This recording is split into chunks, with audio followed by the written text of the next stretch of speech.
Welcome to my stream, where knowledge reigns supreme.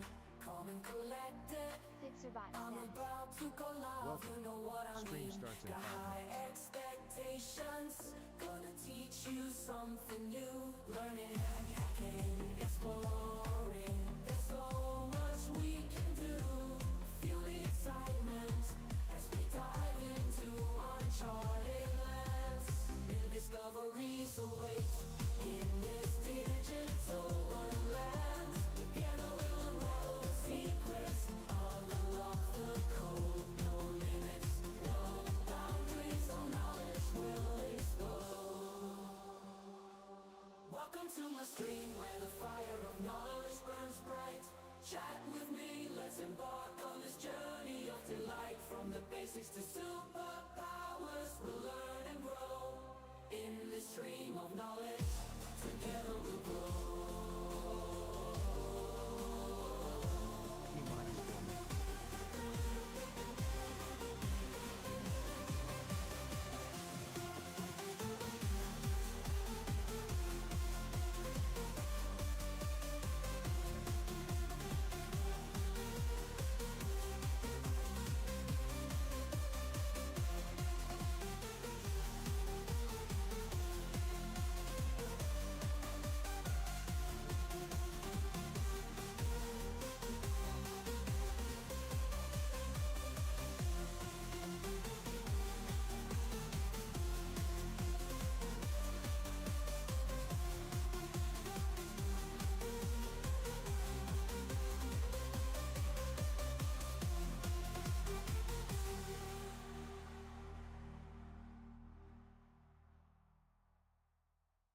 Welcome to my stream, where knowledge reigns supreme. Calm and collected, I'm about to go live. You know what I mean. Got high expectations, gonna teach you something new. Learning, hacking, exploring. There's so much we can do. Feel the excitement as we dive into uncharted lands. New discoveries await in this digital wonderland. Together we'll unravel the secrets, unlock the code. No limits, no boundaries, no knowledge will explode. Welcome to my stream, where the fire of knowledge burns bright. Chat with me, let's embark on this journey of delight. From the basics to superpowers, we'll learn and grow. In this stream of knowledge, together we'll grow.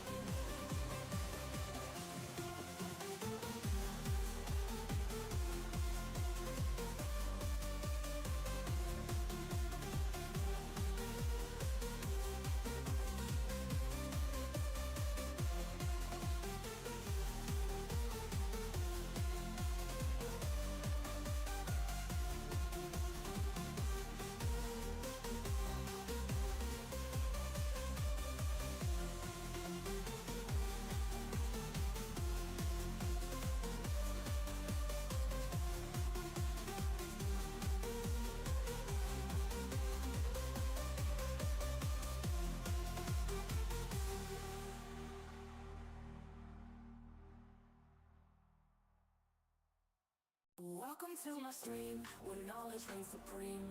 Calm and collected, I'm about to go live. You know what I mean. Stream Got about to high start.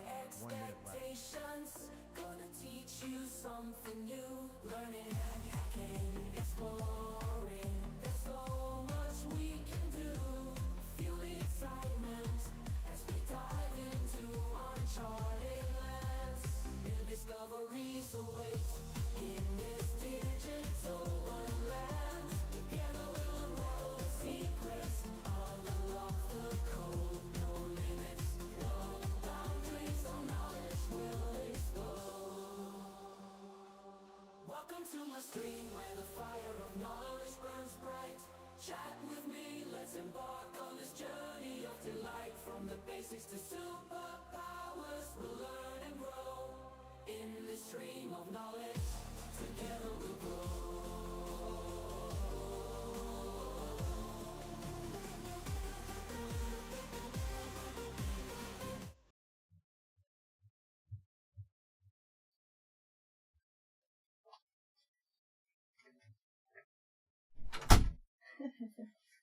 So, just when it was 1 minute left of the time, I got a message that I received a post. So, let's just see what it was. What on earth? What could fit in this? It's all flat, no weight.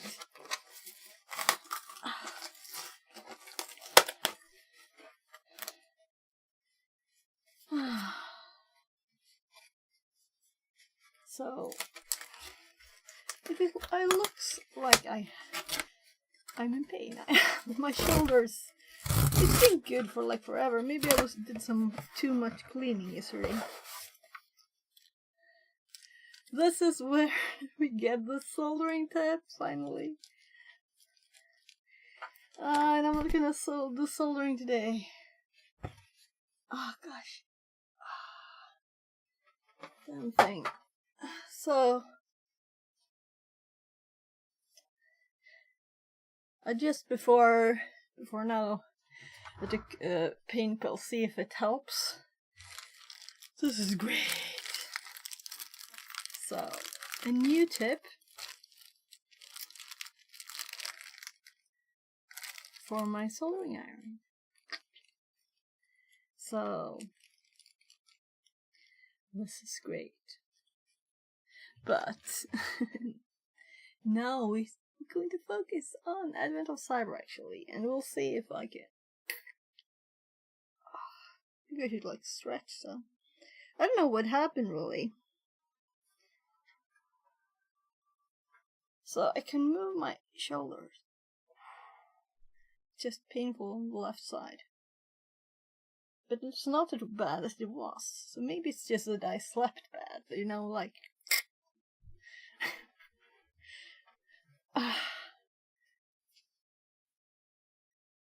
Yeah, I did take a shower just before, and then, you know, I always get a bit of pain still from my shoulder, but I thought, whatever, you know, let's just do it. Let's just have fun enough to forget it, right? That's the thing. So now I have my keyboard and everything. Let's get rid of that light. So, actually before, maybe I shouldn't move. I was like, I'm gonna show you what I did yesterday, but... So, I have had like these, I talked about these boxes the other day, and they're very nice. You can just pull them out, and I also have other sizes of these in the attic. I have lots of other sizes, and I have them in like my drawers and stuff too. So probably one of these, I have 5. I emptied the pearls, my kids' pearls from them, and now they're mine again for electronic stuff. Oh gosh, I can't turn my head. It's quite annoying.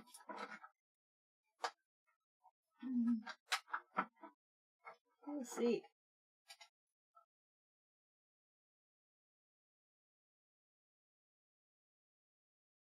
It's just this shoulder bit hurts. Let's just force it to move a bit before I start.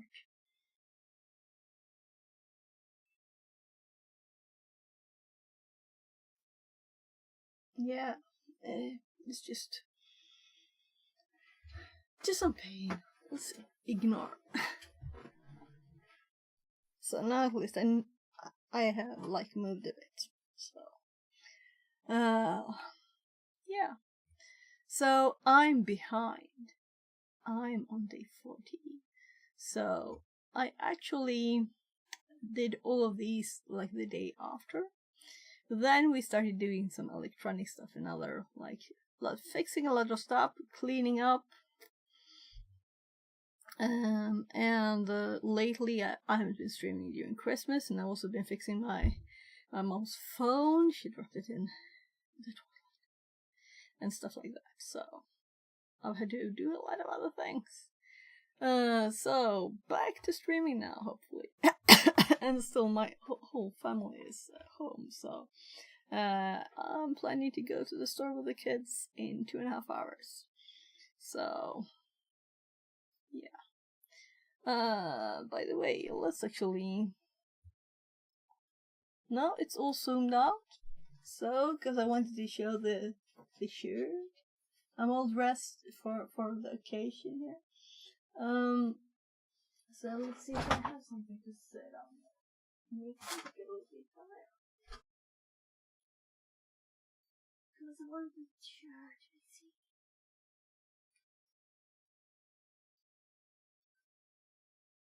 So this chair, I think it's like going on the last bit.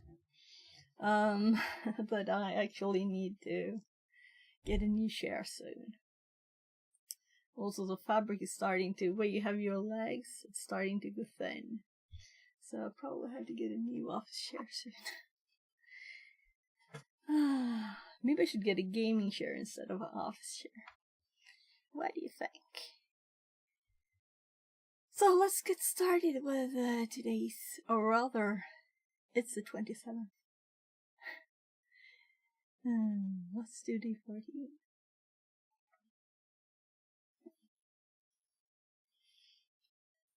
And I record these for YouTube, so I'm gonna try and not be so chatty in the middle of everything. Try, right? Day 14. Certificate Mismanagement. Even if we're horribly mismanaged, there'll be no sad faces on Sockmas. The story. It's the mayor, said the glitch. He said it while sighing. The people of Werewolf were browsing his spine. That sounds like him, McSkitty then said. Back to work then, while scratching her head. Okay. So, malware spying on people here. It's a quiet morning in the town of Werewolf. The whole town were a wholesome town where Sheer and Tech came together. McSkitty is charged to protect the gift schedule. The service elves used to schedule all the presents to be delivered in a Werewolf. She assigned Glitch to take care. Seriously, people, I can't read today. I was checking my mic to see that it's actually working. Shouldn't be doing that before I start talking, right? So I'm gonna start this again because, you know. It's a quiet morning in the town of Werewolf, the wholesome town where Sheer and Tech come together. McSkitty is charged to protect the gift schedule. The service elves use to schedule all the presents to be delivered in Werewolf. She assigned Glitch to the case to make sure the site is secure for Gift Day. In the meantime, your malware works tirelessly, hoping not only to ruin Sockmas by redirecting presents to the wrong addresses, but also to ensure that Glitch is blamed for the attack. After all, Glitch's warnings about the same vulnerabilities Mayor Malware is exploiting make the hacker an easy scapegoat. Learning objectives. In today's task, you will learn about self-signed certificates, man-in-the-middle attacks, using burp-suit proxy to intercept traffic. Certified to slay. We hear a lot about certificates and their use, but let's start dissecting what a certificate is. Public key. At its core, a certificate contains a public key, part of a pair of cryptographic keys, a public key and a private key. The public key is made available for everybody and is used to encrypt data. Private key. The private key remains secret and is used by the website or server to decrypt the data. Metadata. Along with the key, it includes metadata that provides additional information about the certificate holder, website, and the certificate. You usually find information about the certificate authority, CA, subject, information about the website, e.g. www. Hello. TMKDK says, Meow "Hello TSM. there." Hi. How are you? Hope you're great. A unique identifiable number, validity periods, signature, and hashing algorithm. Sign here, trust me. So, what is a certificate authority, CA? The CA is a trusted entity that issues certificates. For example, Global Sign, Let's Encrypt, or DigiCert are very common ones. The browser trusts these entities and performs a series of checks to ensure it is a trusted CA. Here's a breakdown of what happens with a certificate. Handshake. Your browser requests a secure connection, and the website responds by sending a certificate, but in this case, it only requires the public key and metadata. Verification. Your browser checks the certificate for its validity by checking if it is issued by a trusted CA. If a certificate hasn't expired or been tampered with, and the CA is trusted, then the browser gives the green light. There are different types of checks you can do. Check them here. So let's click here.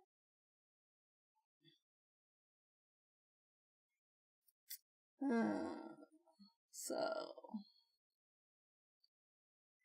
an article to read later.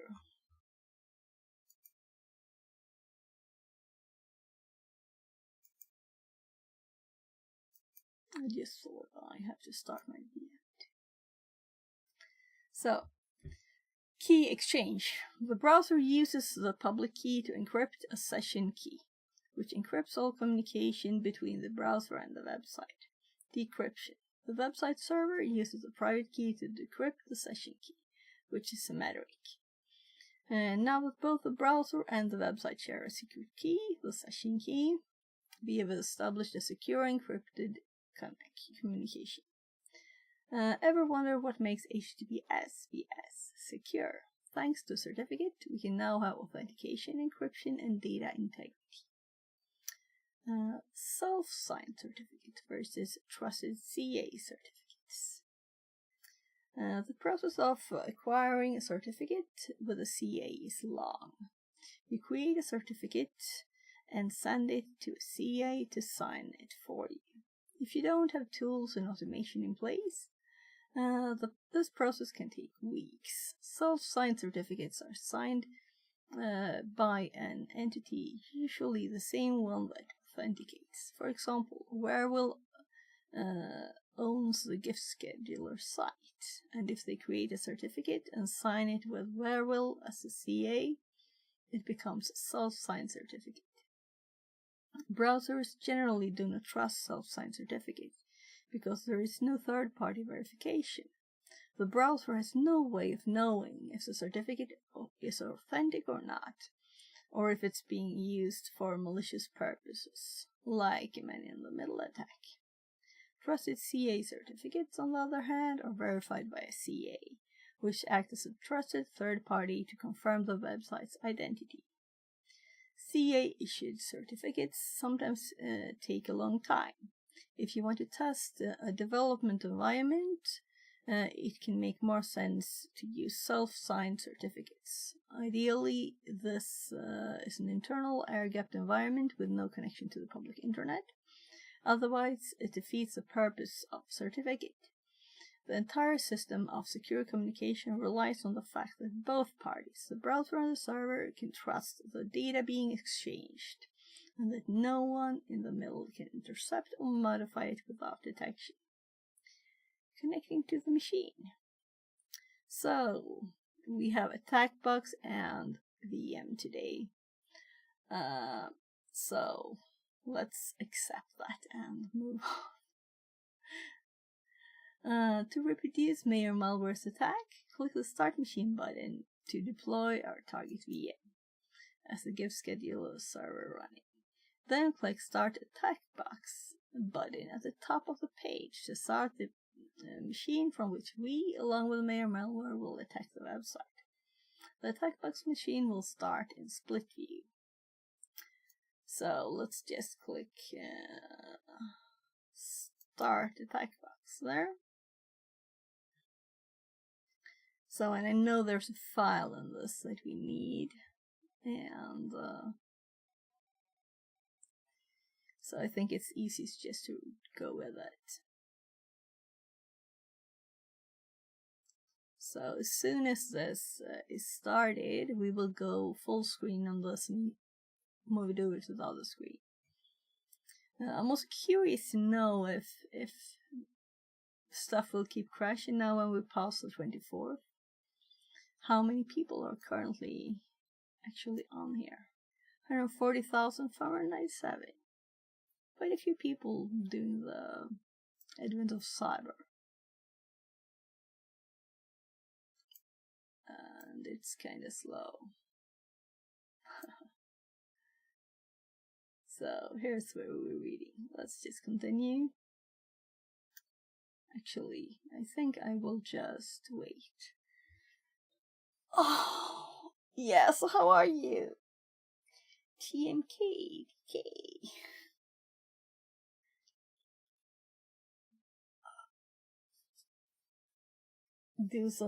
Move my shoulder a bit while I'm waiting. So, chatting pause. Yes, I just when I started stream, I had 1 minute left on the countdown. I got a message. You got a mail, right? So I went downstairs, checked my inbox, and we got the tip for the soldering iron. So we have the new tip here. Very nice. Let's actually take the opportunity to open this. Will I manage to do stream without putting the camera on? Maybe I will. So let's just there. So here's the tip. Oh, it's in a tiny little bag there in the bag that it didn't fallen out of. So here's a tiny tip. Very, very nice. And not oxidized, but actually new tip, right? If this doesn't work better than the other ones, then I will be kinda annoyed, right? Putting it over here. Well, let's keep it in the big bag too, so it's kinda tiny. So we can continue with the soldering projects and hopefully not have the problem of the tip going black. Finished the event yesterday. Oh, cool, nice. So, welcome in. Yeah, so I'm kind of catching up This year here. was pretty weak. The year before they had much more interesting topics. Smile. Okay. I kind of got annoyed at the AI stuff last week. So, have you been in here before, possibly? With another account? As I said, first time chat, Sure. but I know there was another generalism before, so that's why I'm asking. So, yeah, so I'm gonna cut this up and put it on YouTube, It's me, Lowell. It's you, yeah, so welcome back. Welcome back. Just took a break from Twitch. Ah, okay, yeah. So everything good? My shoulder is like painful, Yeah. so I'm trying to just move a Sit bit. though. Oh, that's not good. Get well soon. So there. Let's continue now when everything is loaded, right? We got an IP will. too, I'm D. sure. Yeah, dude. So let's see. Oh gosh. For the IP we have to scroll to the very top here. So we have the IP and we have the box. Let's put this one in a separate tab and throw it over to the other window. So we can just switch over here, right? And let's minus this so we get our nice full view again. So let's see. There's the start machine button. So How Mayor Malware disrupts G-Day. There are less than 2 weeks until G-Day, and Mayor Malware has been planning its disruption ever since Glitch raised a self-signed certificate vulnerability to McSkitty during a security briefing the other day. His plan is near perfect. He will hack into the gift scheduler and mess with the delivery schedule. No one will receive the gift destined for them. G-Day will be ruined. You will laugh. Preparation. First things first. The Glitch spoke about self-signed certificates, but Mayor Malware can't believe that the townspeople, usually so security savvy, it's maddening him, would easily disregard such a crucial vulnerability. Is it a trap set by Glitch and McSkitty to catch him red-handed? He definitely needs to check for himself. Before that, though, he wants to make sure that his tracks are well covered.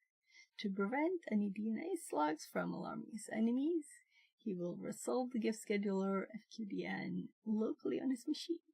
To achieve this, let's add the following line to the host file on the attack box. Yeah. Alright. Last year Let's I didn't just get edit. shit from the prizes. We'll see about this year, frown frown. That might not be a fun reason that I'm doing this now, right? Instead of, I've been doing like a bit of electronic stuff recently. Let's just close this down. Let's fix the host file. So I usually don't use the there's the full screen. I know you can't click F11 in these, right? But we can still click the button. Oh my gosh.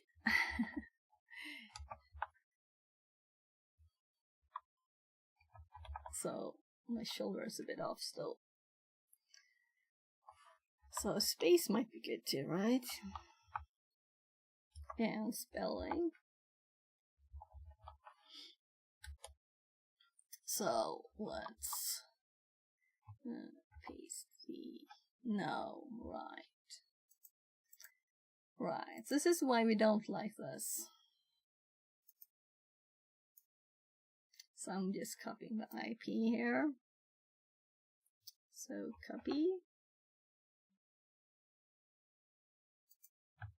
Paste.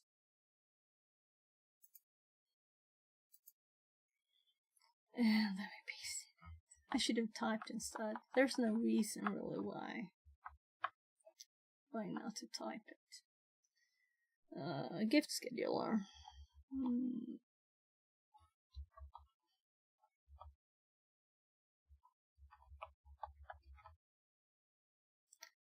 Scheduler.hm. There. I'm just confirming that I got every letter correct. Hopefully. So.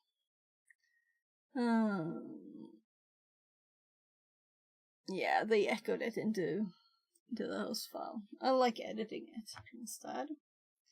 To verify that the line was added to the file, yeah. So we don't need to since we use the 99 instead.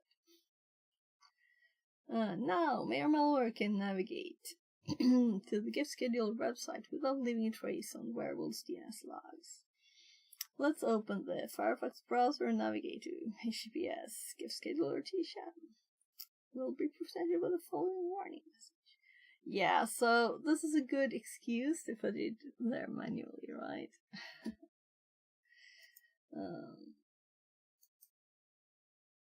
So I'm like, oh right, I'm in this thing now. How do I even start a burp?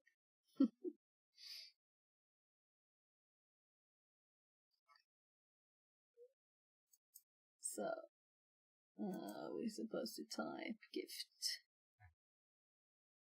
By the way, funny to see the history that's saved in it, right? So gift scheduler.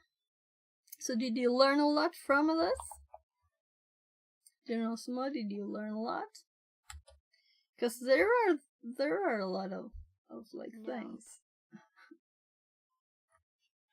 Yeah, you're no more than I do. This is newbie stuff like every year. Yeah, it's newbie stuff. There are part of it is that they're all blue stuff, and I'm not very good at that. And there's also like details that some places that you learn too. So we'll see if I'll learn something from this one. If you finish the whole event until the 31st, you might get prizes. Just FYI. Yeah, I know. That's kind of why I'm doing it now. So I thought I'd get a few ones done today and some tomorrow. So today I'll take a pause at 17 and go shopping with the kids, but I'm thinking I'll continue afterwards too. We'll see. So we get the warning that we're supposed to get, and I'll call me friend Cocaine when he'll be available. The lazy bastard Yeah. is going ATM. Oh, yeah. Yeah, so you can always join me. We can do some boxes later when this is done. I want to finish this first though. So I guess it'll take some time to go through all the rooms. What do we have? I have 12 rooms, right? Or 13. I don't even remember. This is 14, right? So I don't 11 mind. rooms. Sick and bored Yeah, it would be anyway. great. Yeah. Yeah, so but I mean if you've already done these, it might be a bit, not the most fun thing. Oh, what did I click? I wanted to see the certificate. That's what I wanted to do. So here we can see. I've done most boxes on THM anyway. Top 200. Yeah. Right. So that's cool, right? I'm like a lot of thousands below that. I have to check now. Come on. Nah, profile. I lack life. Oh, maybe. Yeah, so I'm 27,000. It says top 2% though. 27 rank 27,549. I only have 27,349 then to go until I'm at your level. So there, let's hop back. Why did it hop up for that?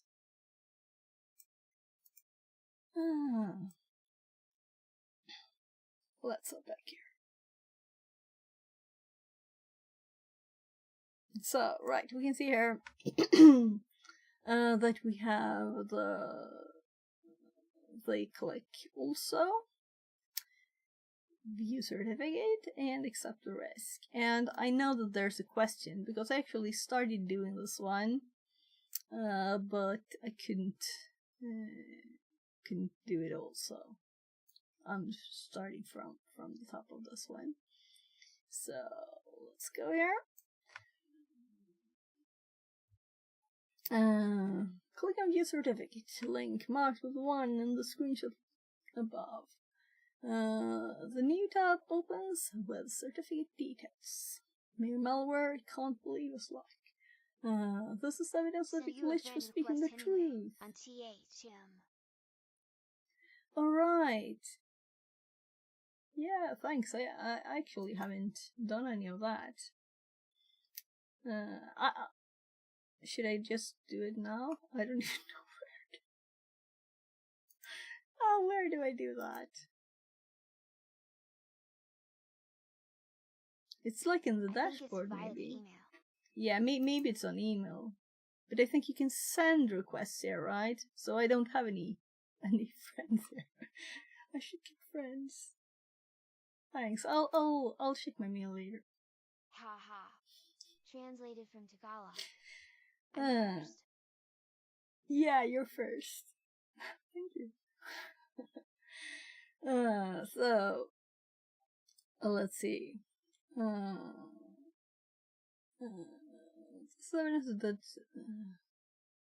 Okay. Mayor malware can't believe his luck. This is evidence that the glitch was speaking the truth. The gift scheduler web server uses a self-signed certificate. So this means that the townspeople and all the elves will be used to clicking accept the risk and continue button. Mark with 2 on the screenshots above.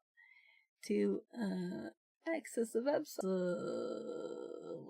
and start his credentials in the login form. So we have his credentials here. So let's go back here and accept the risk and continue. So, welcome to the gift scheduler.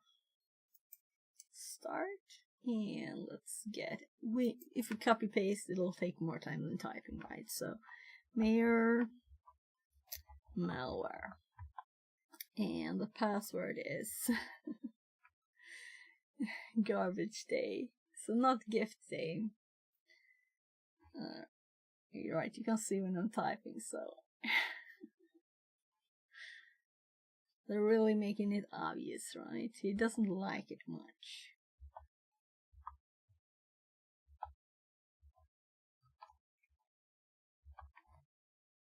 So let's log in.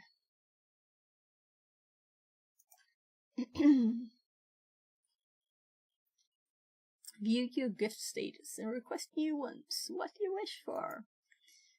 Not Christmas? Or Sockmas?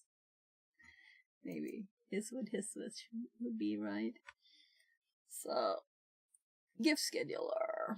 With his credentials, he can't do anything but send gift requests. As if he were ever to do such a sickeningly sweet gesture. To carry out his evil plan, he will need to sniff some admin credentials. Maybe some of the elves' passwords, or even if he gets lucky, Marta May Ware's account. Did you see that THM released a soak simulator too? Oh. Then learn, look it up afterwards. Oh, cool. Cool, I'll do that. Let's actually click learn and look at it now, because it's everything learning related, right? So, is it in this tree? No? You just missed it. I just missed it. Am I scrolling too fast? Oh look, this is 96% too, right? Click on learn. Oh, right. I mean, don't click. Hover over it. Yeah. Yeah, I shouldn't have D. clicked it. So, Sock Simulator was a real-world cyber threats with hands-on training in the Sock Simulator. Launch Simulator. Yeah, I'll have to look at this later. So, I've been doing the anti-siphon free, or rather, pay what you can trainings, and that's very nice to see some of the more blue stuff. You know, it's all connected to, right? So you have to know all the things. And I, of course, have to know all the things. Yeah. Yeah. So, we hope to find Marta May Ware's account. Creds. Trackable pending. They type something in there. To sniff the elf's traffic, the next step will be to start a proxy on his machine and route all of Werewolf's traffic to it. This way, the mayor will be in the middle between the townspeople and the gift schedule. This position will allow him to sniff all requests forwarded to the sickening website. Let's start the burp suit proxy by typing burp in the terminal. So is this the best way to start burp on the attack box?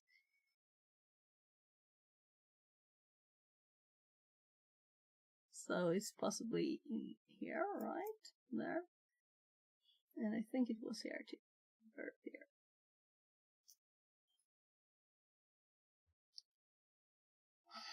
God, my shoulder is so stiff. Very annoying. So let's continue reading while we wait. Let's start with proxy by typing burp in the terminal. A new window will open. We can accept the default configuration by clicking on next. Then start burp in the next window. TMKDK says, cool cat. Translated from German. So let's see. Burp is always very quick to start. Right, so I'm not used to the attack box, so we'll see. I'll actually follow along with exactly with their steps, what they want us to do. So let's go to Praxi. Let's go. Well, intercept on. They just wanted to look at the intercept on, maybe. Right, let's actually read the text. So, once Burp Suit loads, we will select Proxy, number 1 in the screenshot above, and toggle off the intercept. Option number 2, so let's toggle off intercept. There. To prevent user from noticing any delays in the website responses. Yeah, if we had to click OK on everything, that would be kind of slow, right? Finally, let's open the Praxis settings, number 3, to set a new listener on our attack IP address. So let's go here and click Praxis settings. And also Burp wanted to update itself.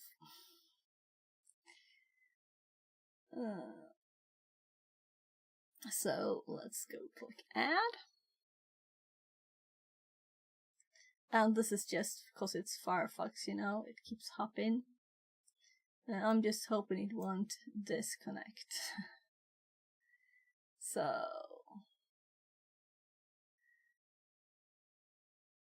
click the add button. Perhaps it will prompt us for listener configuration. We must set the listening port to 8080 and toggle specific address option. Okay. And the box next will automatically specify the IP of our attack box. Finally, we can click OK to apply the configuration. Okay, so new proxy listener. These settings control Burp binding to proxy listener. Okay, so we have added it here.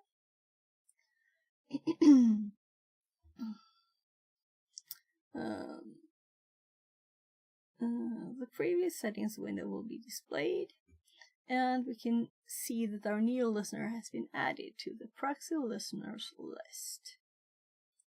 Mayor Malware rubs his hands together gleefully, as we can read in the yellow box in the screenshot above. Each installation of Burp generates its own CA certificates that proxy listeners can use when negotiating TLS connection. Burp already comes with a self-signed certificate. The users will be prompted to accept it and continue. The Mayor Malware knows they will do it out of habit, without even thinking of verifying the certificate origin first. The GD disruption operation will go off without a hitch. Sniff from the middle. Now that our machine is ready to listen, we must reroute all where-will traffic to our machine. Mayor Malware has a wonderful idea to achieve this. He will set his own machine as a gateway for all other werewolves' machines. Let's add another line to the attack boxes as host file. Note.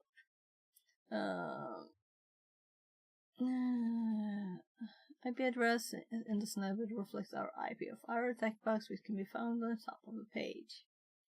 Well, it keeps updating this, so I don't know why they did that. So, let's hop back to this. No, that wasn't hopping back to the one I had up. Is it? Did I close it? So, oh my gosh. Well. No, it's still there. Yeah, I'm not comfy with the attack box. I guess I should be, right? So, 10. Yeah, so we could just add.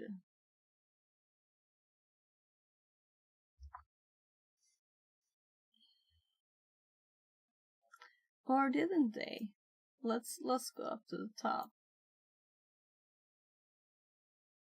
So we can see the attack box's IP up here, can we?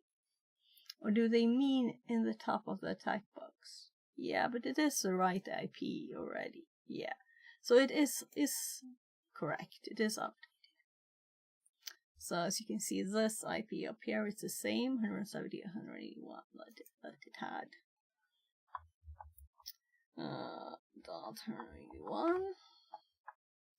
And where well dash double gateway there. So alt tab doesn't work. Oh gosh. So what's this? No, I can't switch. I can't use these to switch. I have to use these. Does this work now if I click here? Woohoo! We managed to change programs. So let's see.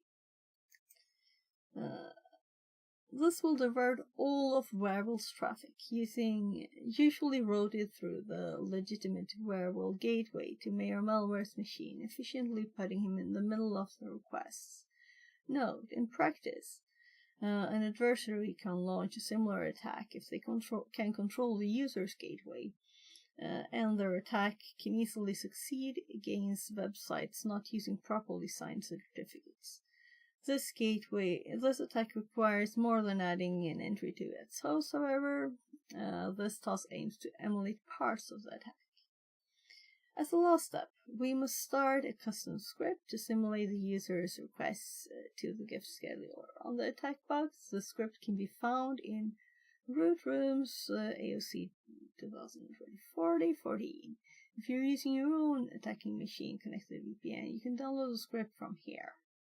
Oh, so you can download the script there. Ha, that's funny. Because the whole reason I was actually doing this is because first time I failed downloading it from the attack box, but it's actually on the page now. That's funny. I probably didn't read it, you know. I do, and then I read. That's interesting to know. Remember to run chmodx on it, on the executable. So we could have done it on our machine instead. But now we're on the attack box. So I guess I should practice using the attack box anyway, because it's a very normal machine. Not. So now we can just see if we can find the files. So homerooms. So here it says homerooms, and here it says root rooms. Well, I guess we just also layer. And we're root, so okay, that kind of explains it, right? There's supposed to be a rooms and a view. Yeah, I know. This is why I like Seashell in Kali very much, because it's not, when the tabbing is not case sensitive, so you can do lowercase AO and we'll find AOC with the uppercase A. And that's very nice. So let's see. So and what do we have in here? That's the script that we're supposed to run. And that's here already X here. Well, let's just I remember this being big. Right. So we just run it. And before we do that, no, I have to tab over to this with this. Let's just close the settings down. Yeah, let's let it tell us what to do, really. So, I was thinking of hopping to history, but let's... So, user request intercepted successfully at...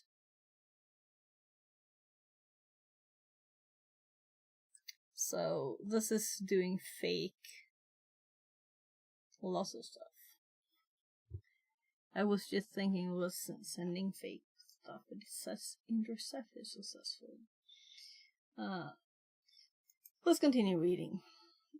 Keep running the script so that new user requests will constantly be captured in Burpsuite.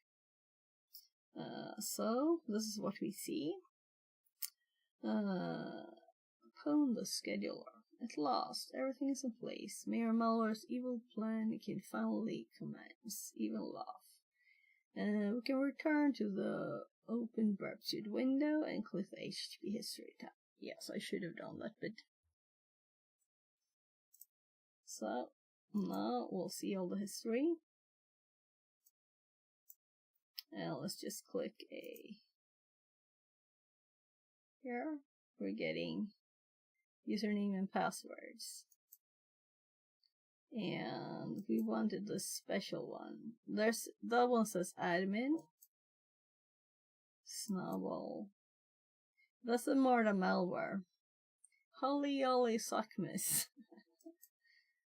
Yeah. Admin.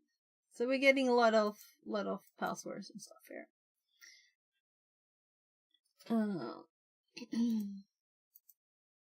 So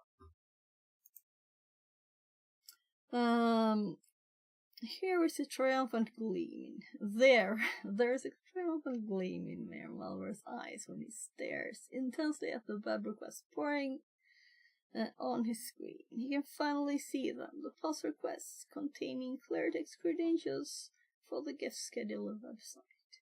Now he only needs a way to find a password to a privileged account.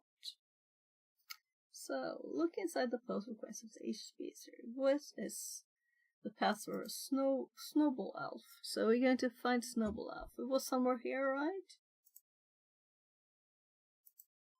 There. So here's Snowball Elf. And I'm gonna have to type it because I don't want to mess with the copy paste stuff. So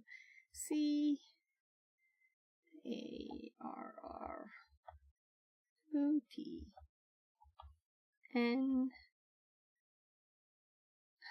carrot nose. So I typed it there. User credentials for any of the elves to authenticate to gift scheduler website. What is the flag shown on the elf scheduling page? So let's use the same one, right? Why not? We're already on the page. So let's copy this one, and I can't tab. I have to hop this way. So log out, paste, and copy, paste. So, no schedule gift so far. So here's the flag, and I think it's worth copying this one. So we're going to have to go there, copy.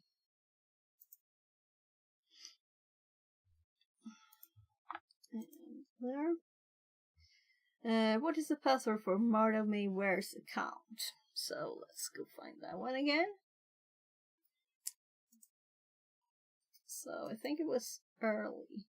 Yeah, so Holly Jolly Sockmas. Okay, I'll continue using this.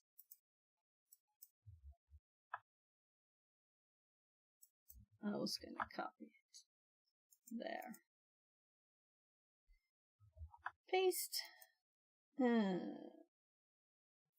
Mayor Malware finally succeeded in his evil intent. Where Marta May Ware's username and password, he can finally access the administrative console for the gift scheduler. G-Day is cancelled. What is the flag shown on the admin page? So I'm kind of curious too. What about the admin one, right? What about the admin? It keeps saying admin here, right? This is just someone.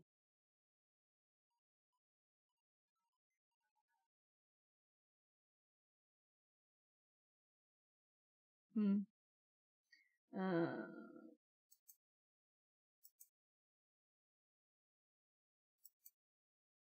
there was another admin here.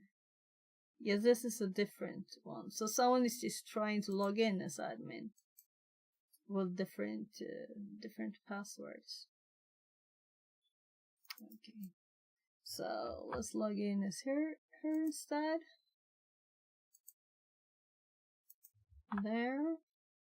And oops.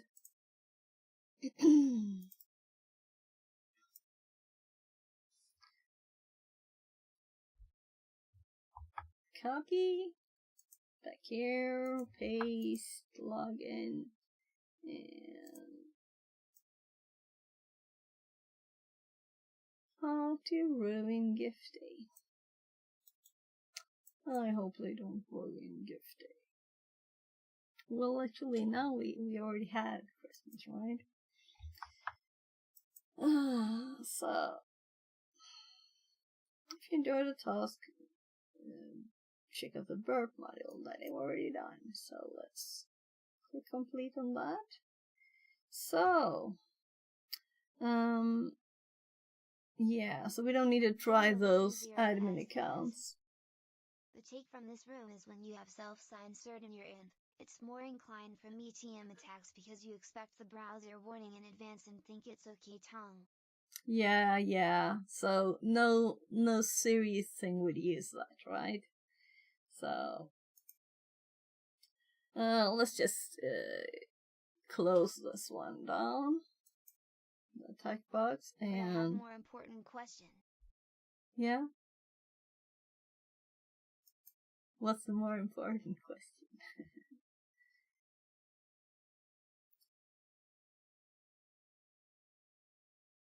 How do you pronounce Pippi Longstrump in Swedish? Pippi Longstrump. Pippi Longstrump. I think it's like Pippi Longstocking in English, right?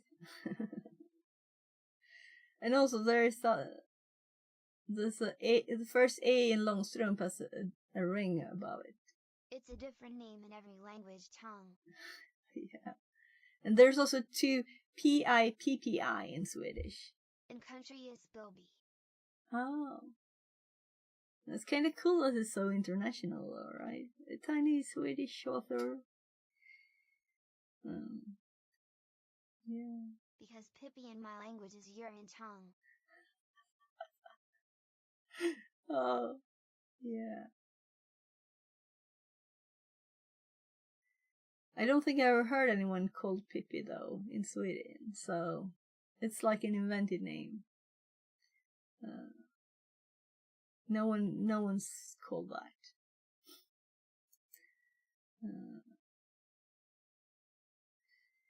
So I guess we should start with the next day at once, right? Let's just check through it quickly first. So we'll have split screen, but also yeah, I know. So I want to do it before the like time ends, you know, to give. I wouldn't mind some tickets there, you know. The prices. Let's check the prices again before we hop back.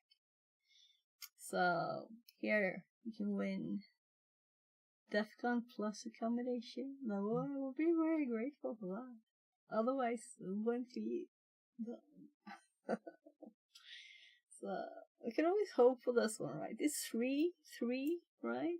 So last time I won this T-shirt for kind of like £10, I guess it was, of stuff from the shop. So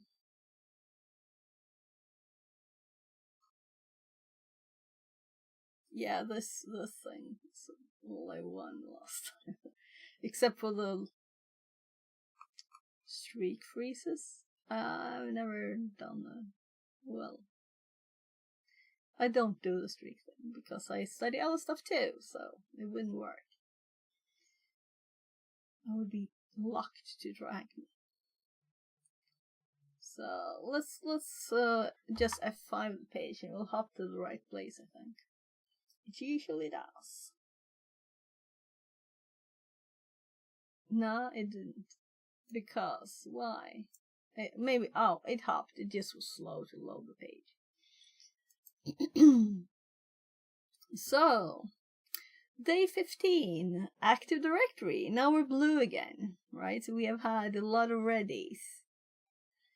Be it ever so heinous, there's no place like domain control.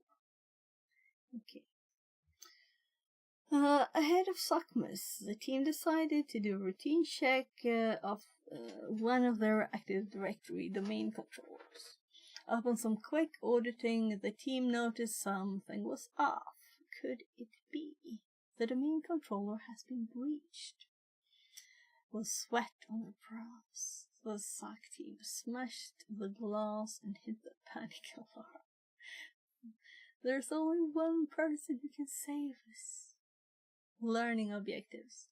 Learn about the structures of Active Directory. Learn about common Active Directory attacks. Investigate a breach against Active Directory. Before moving forward, review the questions in the connection card below. Yeah, so we have their VM, the start machine. Oh, right. We have to stop last day.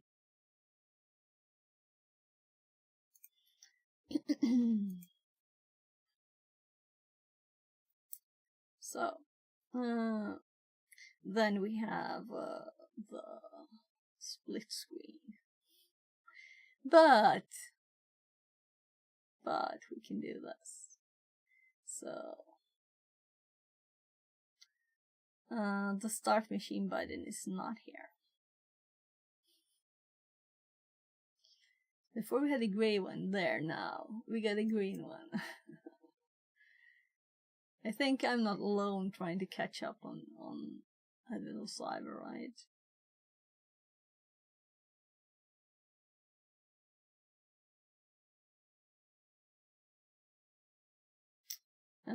Let's see what it is before I kill it. So maybe we'll have to use it. It does keep popping those up. So if the VM is not visible, it shows split screen. You can RDP. Yeah, so we want RDP instead. Let's just minus this. I'll hop down here and hope that I don't get in problems. I don't have problems from this. So I'm just gonna log into Kali while it starts. And start the VPN.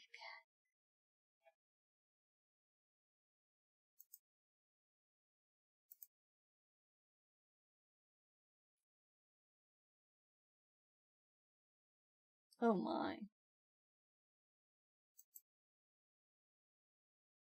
It started Firefox. Kali started Firefox by itself. Didn't I close it down properly?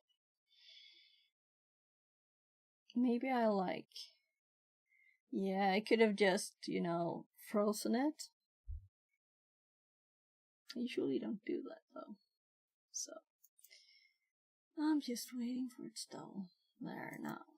So, message. Well, you can watch what I'm doing. It's just there. And then we hop to 1 and right.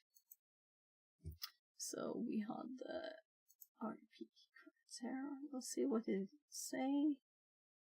Yeah, RDP. So and the password is AOC investigations ! And where will administrator?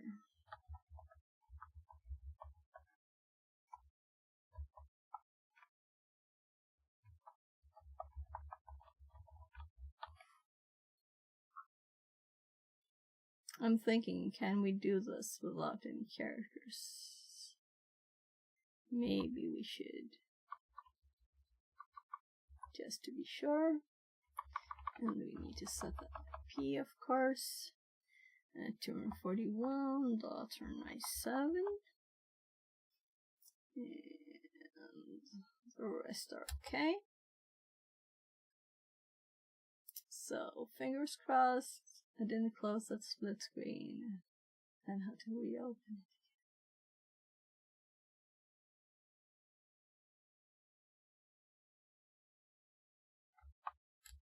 So, I've had lots of problems with the Advent of Cyber once. So first, let's just see if we can. It's 1010, 1010. So can we even ping this thing? 1010, 241, 107. That doesn't look good. Did this work? Oh, right. I think I know what the problem is. So, look. HTTP. It's supposed to be THM. Wrong VPN. That kind of explains everything. So now we're getting it. So now we can log into the RDP2. It's a nice thing to have the VPN working first, right? So now we can use copy paste, all the things. Just focus on actually doing the thing, not having to mess about with other stuff.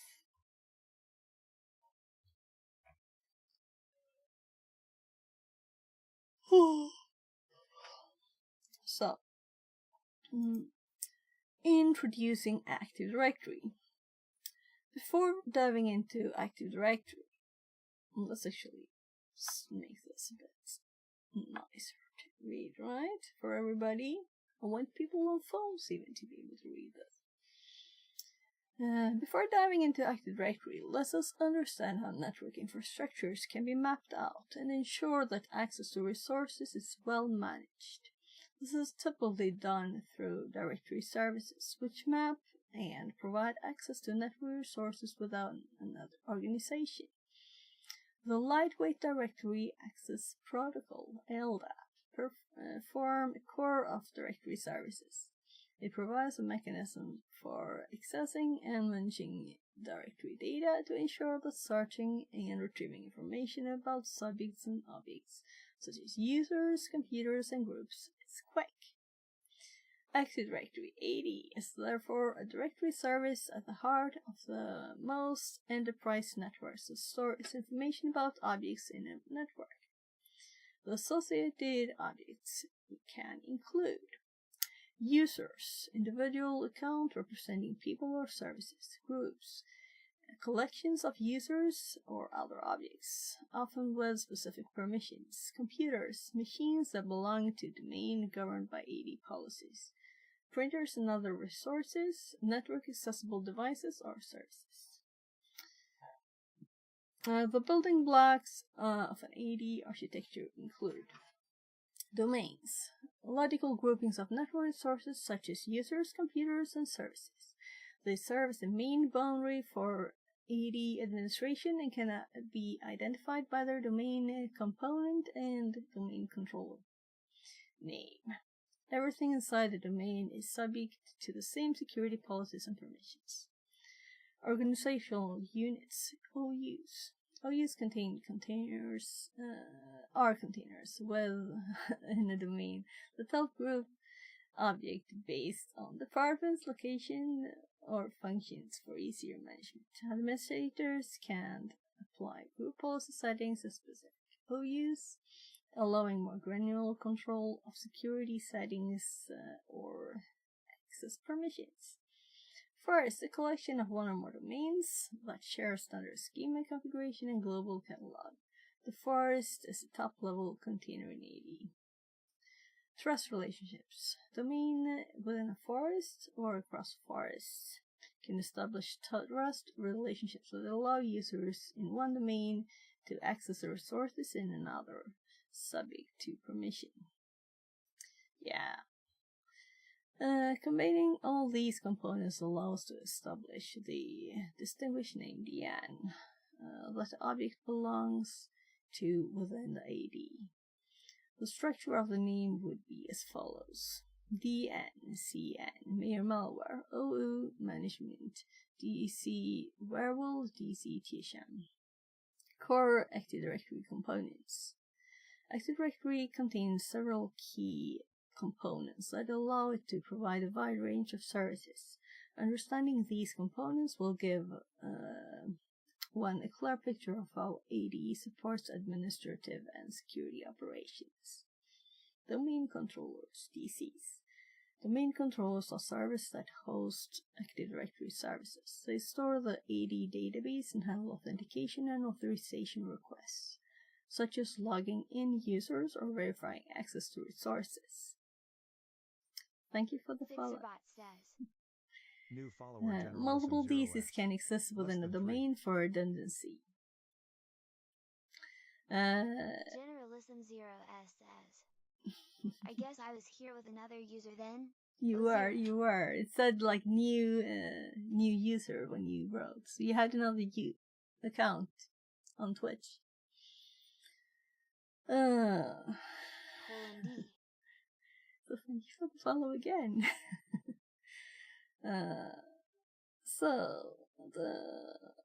They store AD database and handle authentication and authorization requests, such as logging in users or verifying access to resources.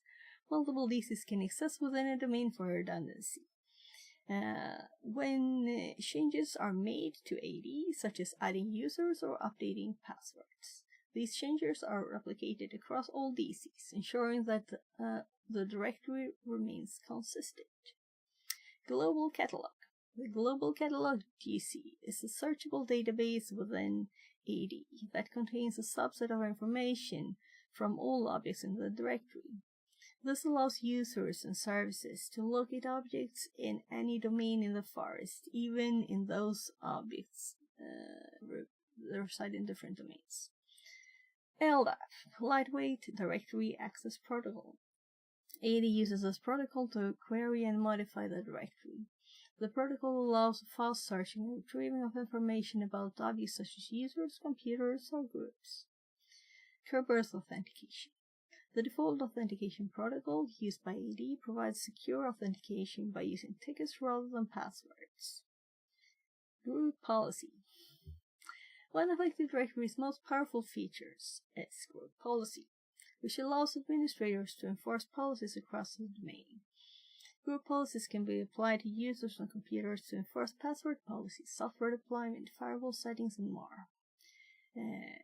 Group policy objects, GPOs, are the containers that hold these policies. A GPO can be linked to the entire domain, an OO, or a site, giving the flexibility in applying policies.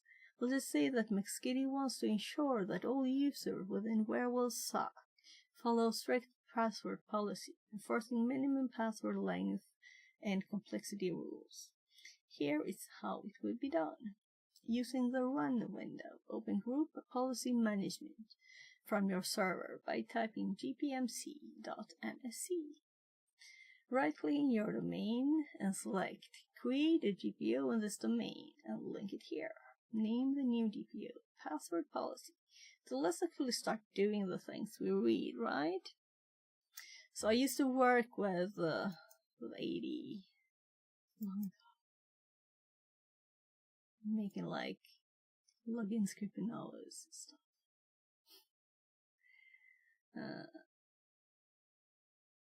VB script. So let's see. Yeah, right. We could just do this. My fingers. I've been using that. So, GPMC.msc.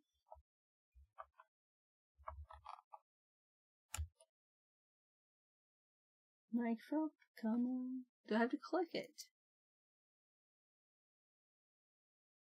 So let's say that this isn't quick, right? We can do run as administrator. So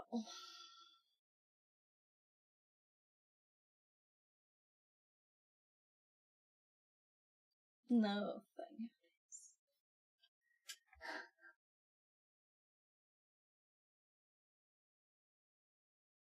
So what if we do this instead?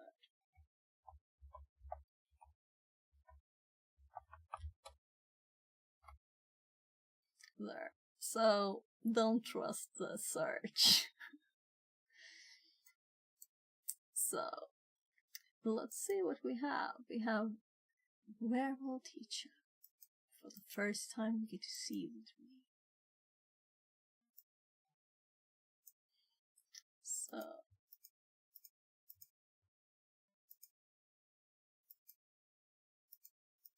that's all. There. So right click your domain. This is the domain, and select create a GPO in this domain and link it here and call it password post. There. Edit the GPU by navigating to. So let's do. I have to click this. There's nothing else. We see it since I expanded everything. You can see it here at once, and it's located. So let's go back here when I read.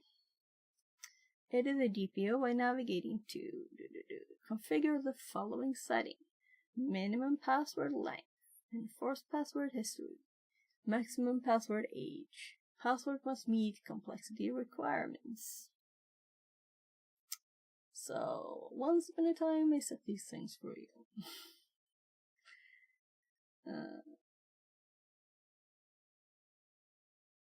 So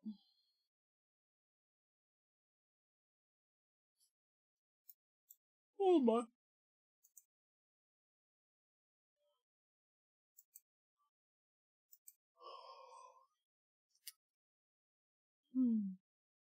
Password policy.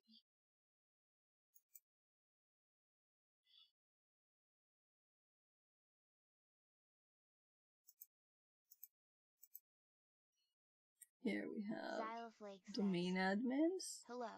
Merry Christmas. Hi, Merry Christmas and welcome in. So, and let's also check all the things, alright? So the rest of them. So here we have who can edit this, right? So let's edit it.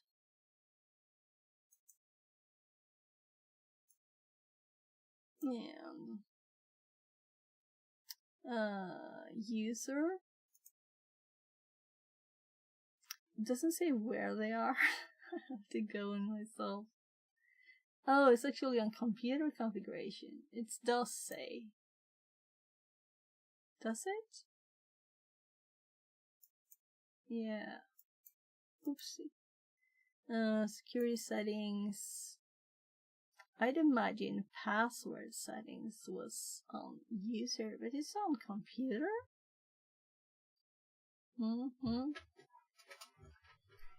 Ah, I don't know. Some kind of Microsoft logic there. So let's go to security.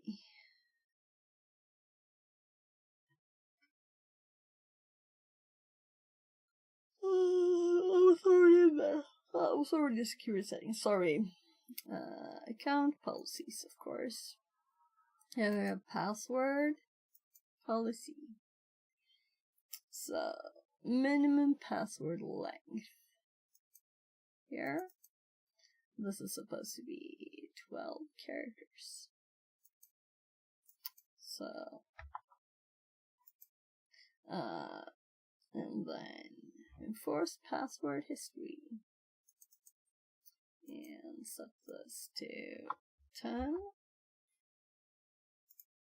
Well, we could just click OK. And then we have maximum password age. So 90. 42 was the default. That's a nice number, right?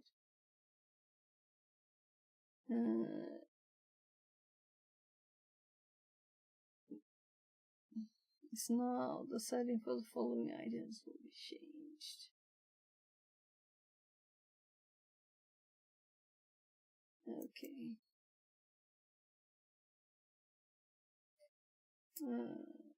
Password must meet complexity requirements.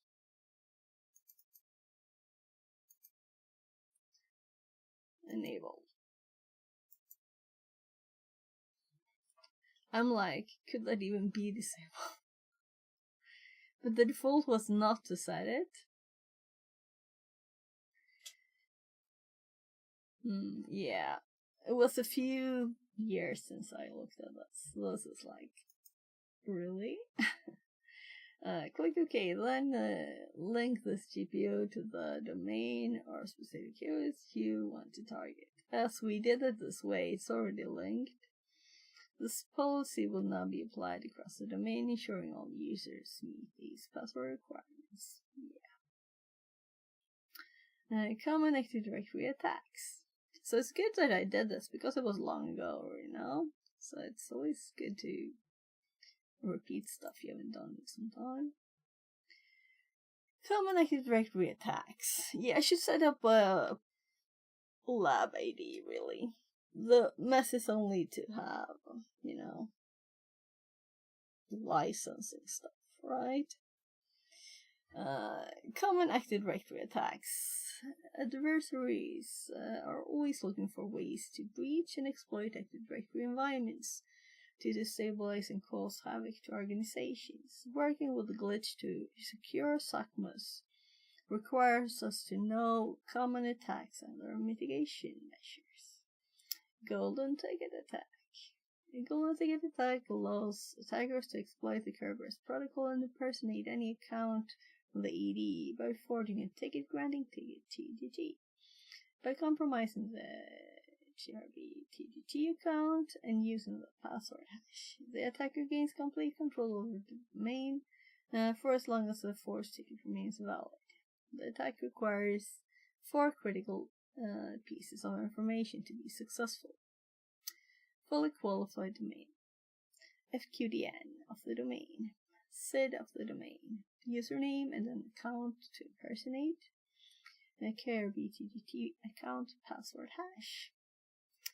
Detection for this type of attack involves monitoring for unusual activity involving the KRB TGT.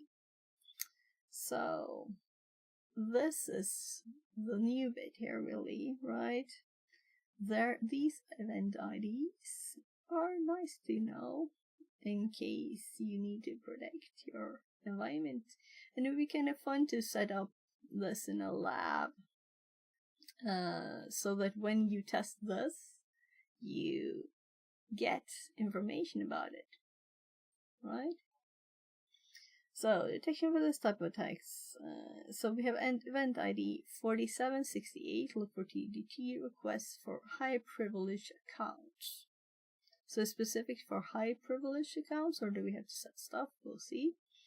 Event ID 4672, this logs when special privileges such as SCTCB privilege are assigned to a user. Pass the hash. This type of attack steals the hash for password and can be used to authenticate to services without needing the actual password. This is possible because the NTLM protocol allows authentication based on password hashes.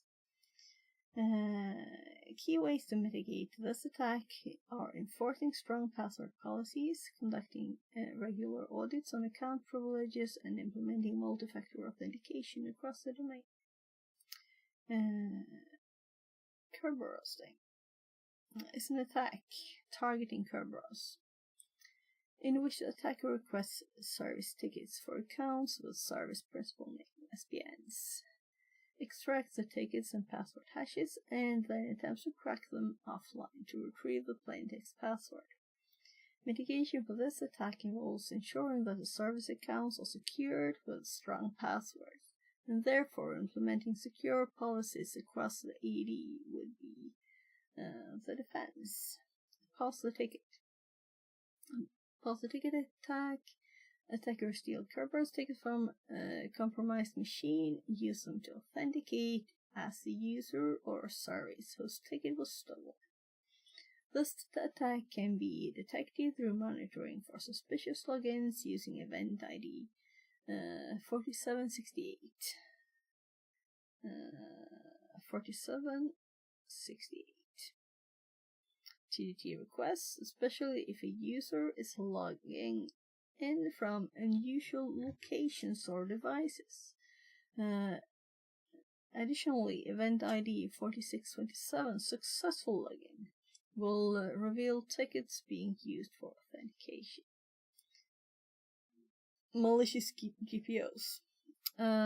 Adversaries are known to abuse group policy to create persistence, privileged access accounts, and distribute and execute malware by setting up policies that mimic software deployment across entire domains. With established privileges across the domain, attackers can create GPOs to accomplish goals at scale, including disabling core security software and features such as firewalls, antivirus, security updates, and logging. Additionally, scheduled tasks can be created to execute malicious scripts or exfiltration data from affected devices across the domain. To mitigate against the exploitation of group policy, GPOs need to be regularly audited for unauthorized changes. Strict permissions and procedures for GPO modification should also be enforced. Skeleton key attack. In Skeleton key attack, attackers install malware backdoor to log into any account using a master password. The legitimate password for each account would remain unchanged, but attackers can bypass it by using the skeleton key password.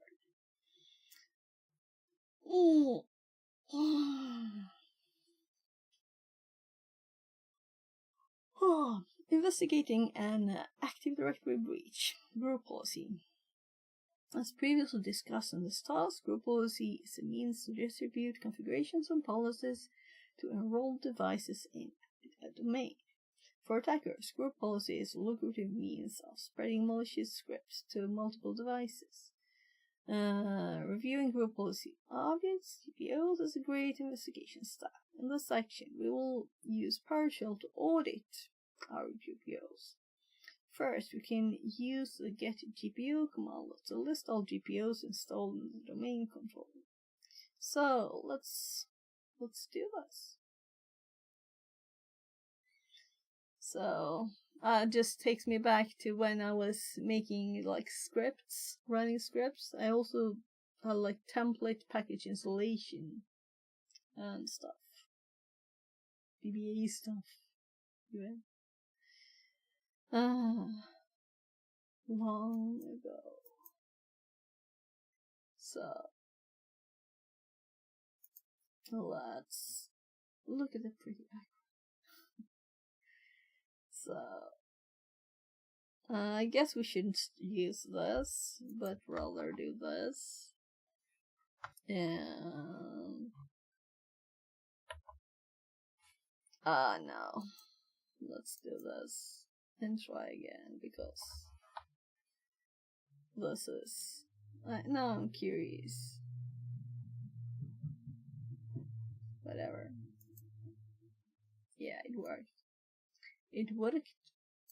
So let's get GPO.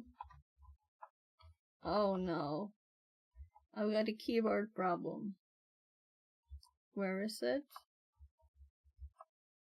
There.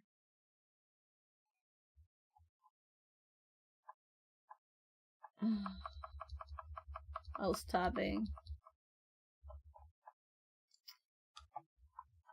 I guess I'll have to type, and there we have that again. So now we can list all the GPOs here. We can see domain name, ID, GPO status, description. Here's the domain, the name of the policy. Here's the one we created now.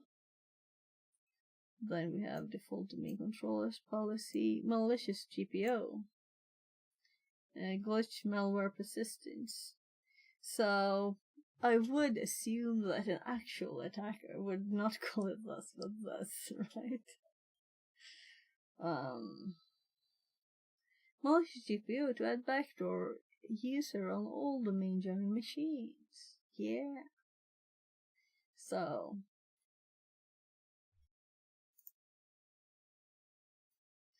this would allow us to look for out-of-place GPOs. We can export the GPO to an HTML file for further investigation to make it easier to see what configurations the policy enforces. For this example, we will export the set wallpaper GPO, though that's their example because they don't want to reveal the name of the actual one, right? Because it's in the questions. I'm sure we have to type this in here, right?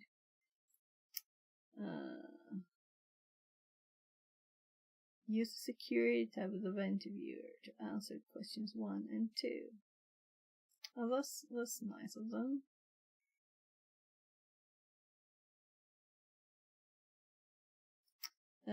Group policy. What's the name of the installed GPO? So here's where we're gonna copy and paste the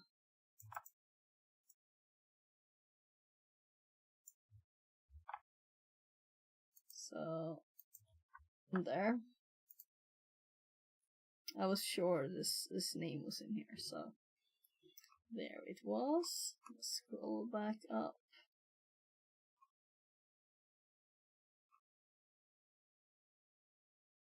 There.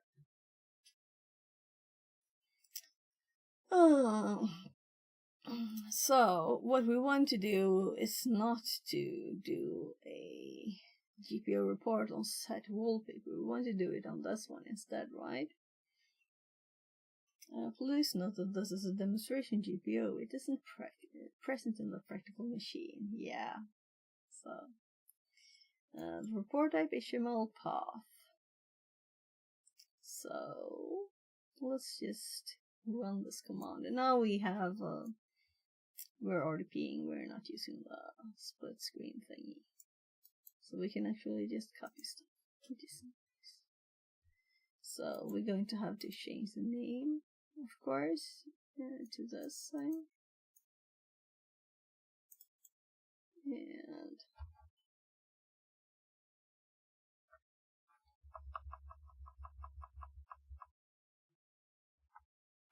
there. So then we will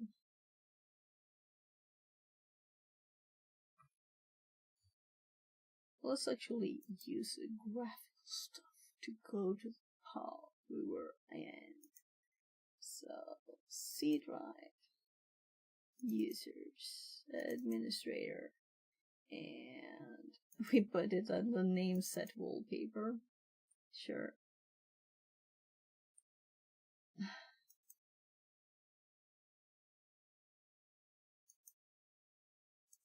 So here's the report we got, the HTML about this.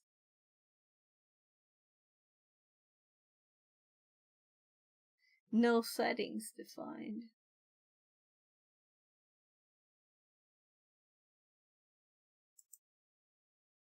Okay, so now we can show and hide stuff.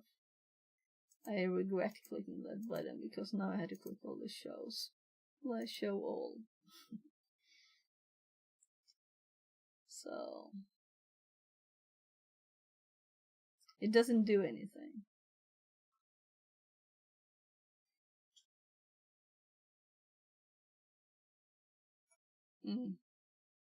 Yeah, so not this X. Let's do that. Minimize it. I should have changed the name of the file too, right? Here. So it could have had a nicer malware name. There. Then, when opening the HTML file in the browser, we are presented with an overview of things such as desktop wallpaper, because this was their example. From the screenshot above, we can see that the policy sets the desktop wallpaper of devices using the image located in the TSM-JPG of the domain controller. Server share corp. Domains are naturally likely to have many GPOs. We can use the same get GPO command led with a bit of PowerShell foo to list only those GPOs that were recently modified.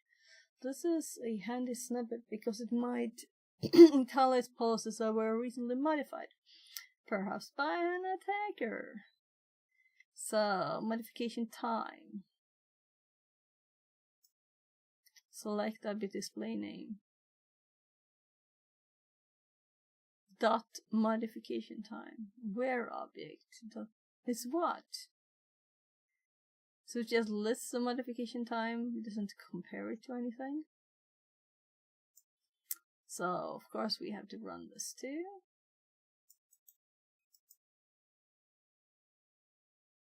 So list the times. So we could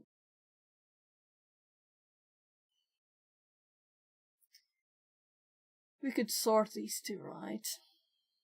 I don't know why they didn't. Event Viewer. Windows comes packaged with Event Viewer. This invaluable repository stores a record of system activity, including security events, service behaviors, and so forth. For example, within the Security tab of the Event Viewer, we can see the history of user logins, attempts, and logoffs. The screenshot below shows a record of user CMNADIC attempting to log into the device. So here we can see the event ID 4648 and very tiny. That's not much bigger. CMNADIC domain variable.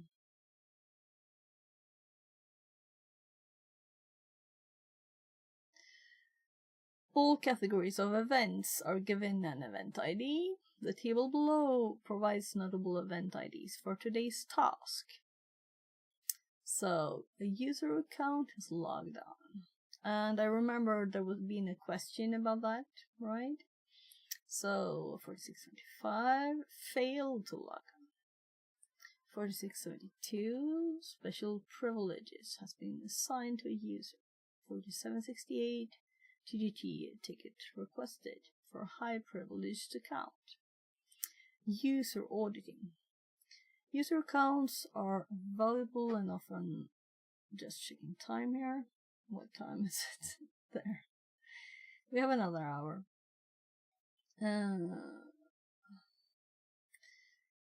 User auditing.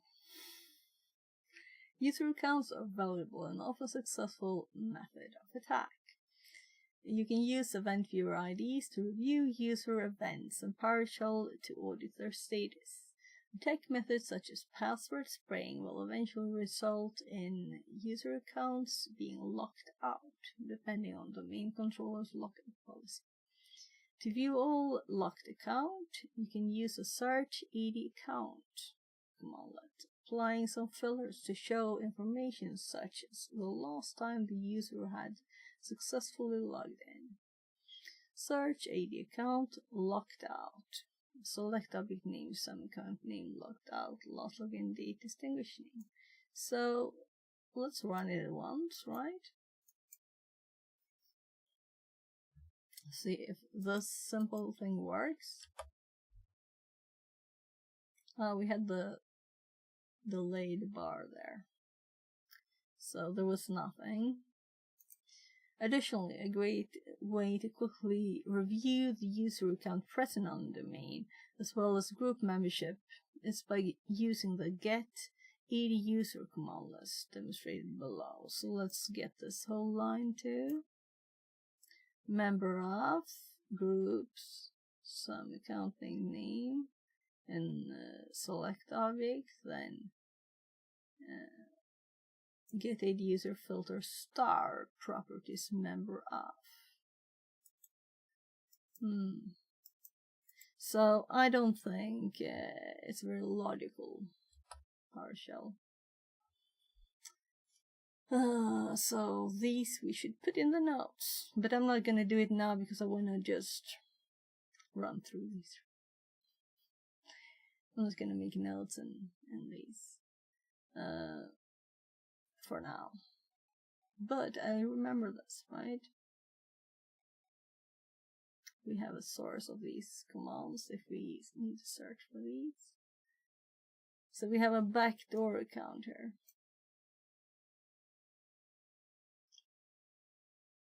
And the glitch malware.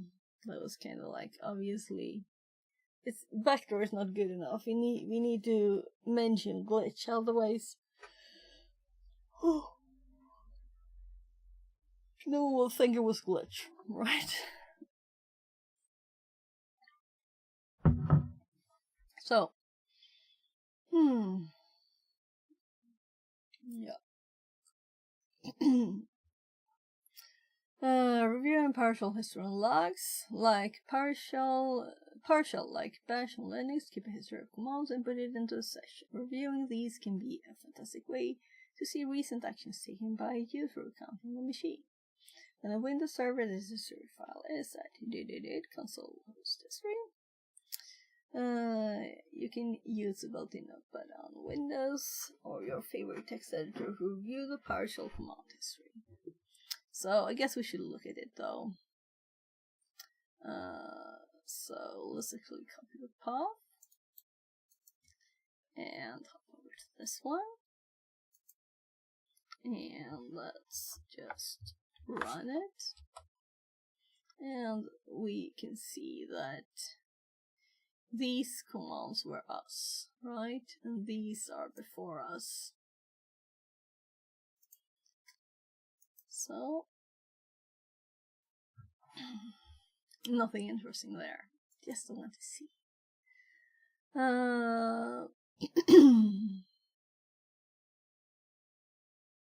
Additionally, logs are recorded for every PowerShell. Additionally, logs are recorded for every PowerShell process executed on the system. These logs are located within the event viewer under Application and Services logs.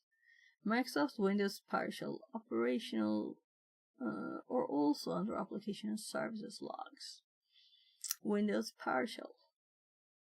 The logs have a wealth of information useful for incident response. So it's nice to be able to see what people did on the machine, right? So I guess we go event viewer and run it.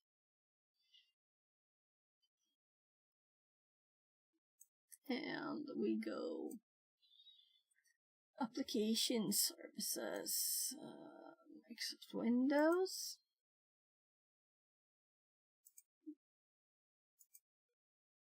And we go PowerShell, operational.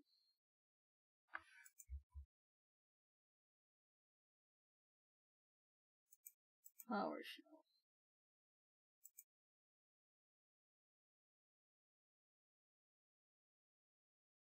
Operational.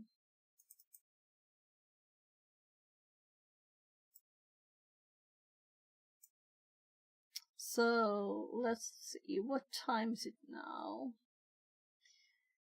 It seems that these are the most recent ones.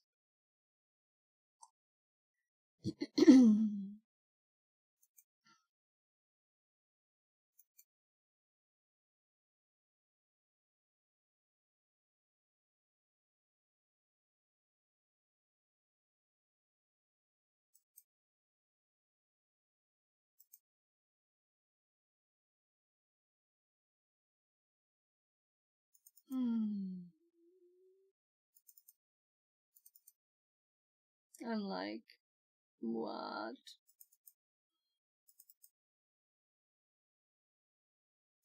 Console startup. Console is starting up. Yeah, what was the other side? Windows PowerShell. Microsoft, no. Application and service log, not Microsoft, but Windows PowerShell. So,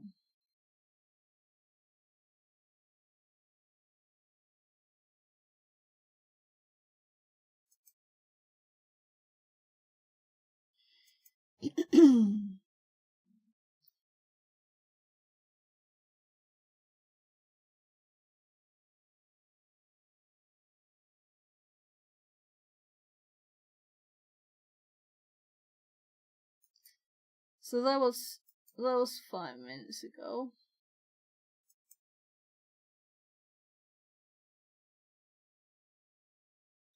Oh gosh, I don't like Event Viewer.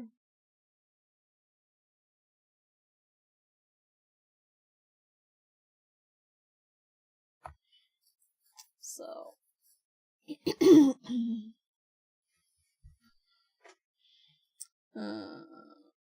logs of wealth of information useful for incident response. I guess here we have a warning in there. Oh no. I went into the same place again and had to click everything again. So let's click that warning, right?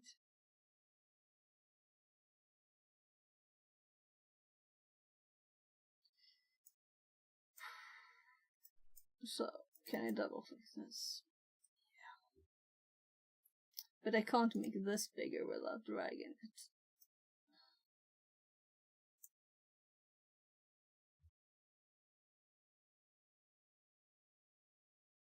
So let's just check that they don't want data from this.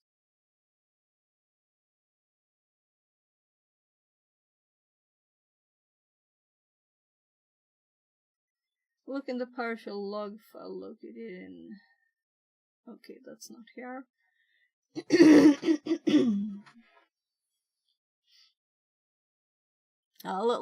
Let's do everything and let's do it again when we get here, right?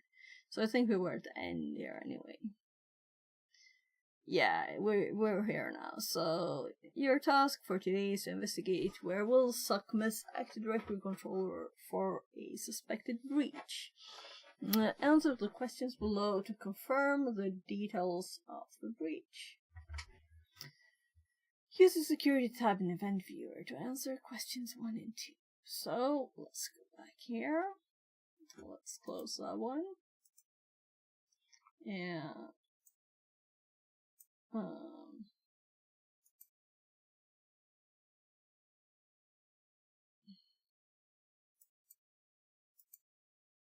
security, I'm assuming they mean this. Tab. This is not a tab. This is a Windows log. That's called security. So, we're supposed to check when the glitch malware last login. So let's just, instead of, we're supposed to search for the event ID of logins, I guess. Let's do that then. So let's filter on an ID. Let's see what on earth that ID was, because I don't remember. So user logged on. 4624. I could type that, right? So I could copy and paste it too. We could also put the name of the user, which is glitch malware. So could this be a keyword? Well, actually, user. That's very nice of it. There is 0 events, though. So let's edit the filter. How do I do that?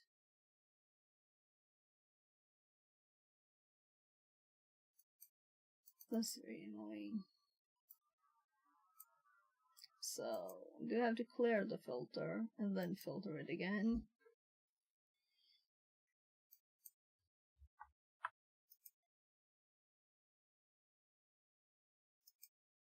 Oops. What? I didn't copy anything. 4624.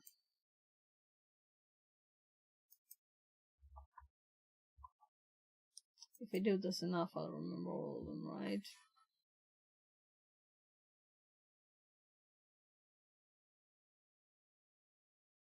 Account name, nothing.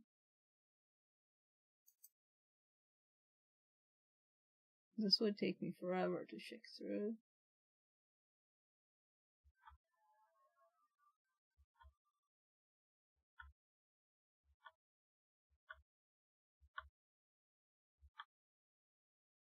Null SID.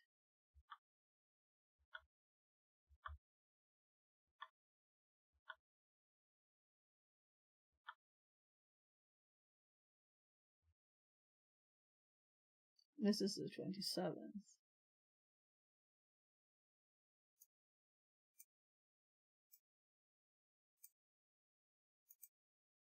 I'm kind of assuming it's down here. This is bad. This can't be the way.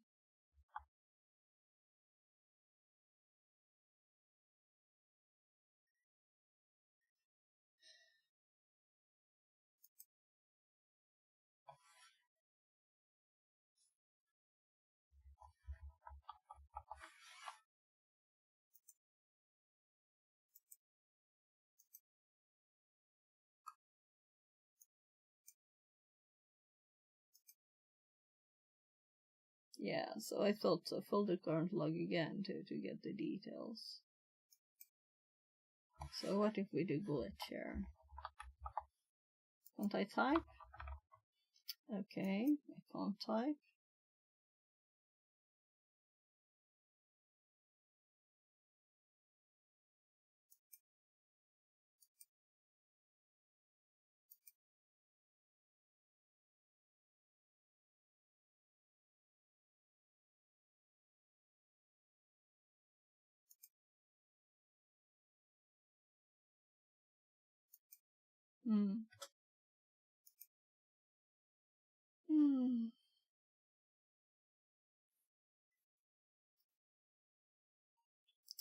Last logged in is the question, meaning it should be a success, not a failure, of course.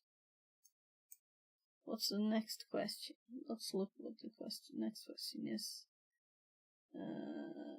What event ID? So let's, oh my god. It keeps copying stuff. I didn't copy anything. So we have the right ID, confirming that. And I'm a bit tired of this, so let's just do a guess.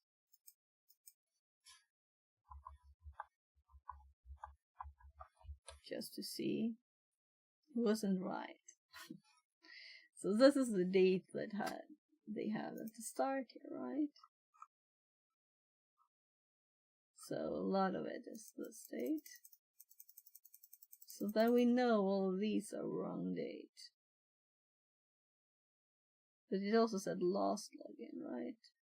Look how many logins there are, or many audit successes it is. Well, all these are logins. Oh my god, 31st. This is a bit interesting, the amount of them. So I'm just gonna change that to 1. Because I'm curious. So now I know none of these are the ones here.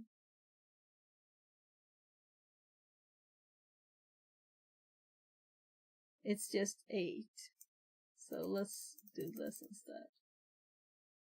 9, 10, 11. Oh, Harry Taft. 31st. 7.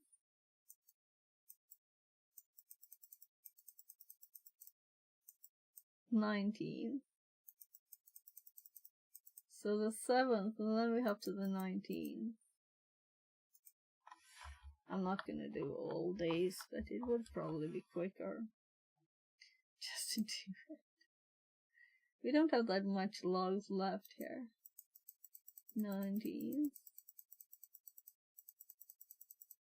20th. 27th.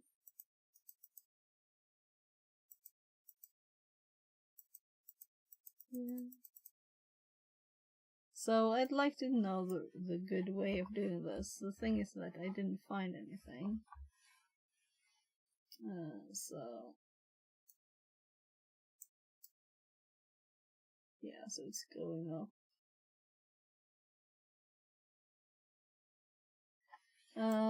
By the way, let's make sure that this machine doesn't time out or anything. What time is it? Yeah, so my time is running out too. Yeah, so we have over 1 hour left, so it's no problem. It would be annoying for us to have to like reopen it. So it feels like I've been doing it forever, but it's less than an hour. So what was I doing? Let's just keep scrolling up here. Oh, we're at today. 12:27.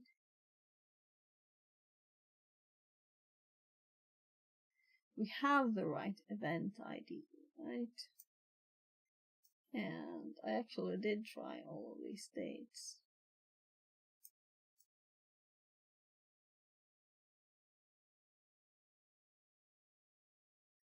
Which is kind of funny. So something doesn't work as it should. Let's check back to the question again. On what day was glitch malware last logged in?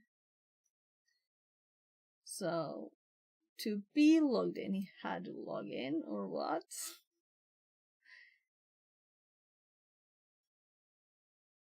Let's just, we have the event ID, right? We search for it. And this is what we have listed. I have tried all the dates, except for today. Yeah. Which would be very odd to have that as a response.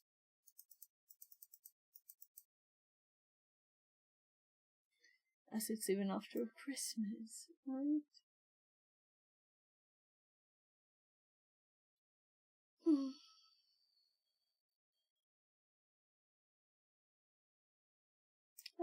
Let's try again. Let's actually close. Oh, well, that's not what I intended to do. I clicked the wrong X. So, we'll have to close the other X instead. Restart the event here. No memory, maybe.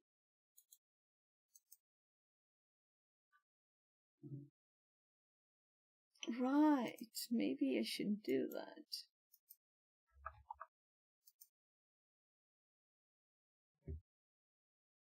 I don't imagine any reason it could possibly not be what it is. But let's do. No, I have to go to security to be able to filter the log. To filter the log on the vent ID 4624, which I might never forget again. And I got to knock on the door.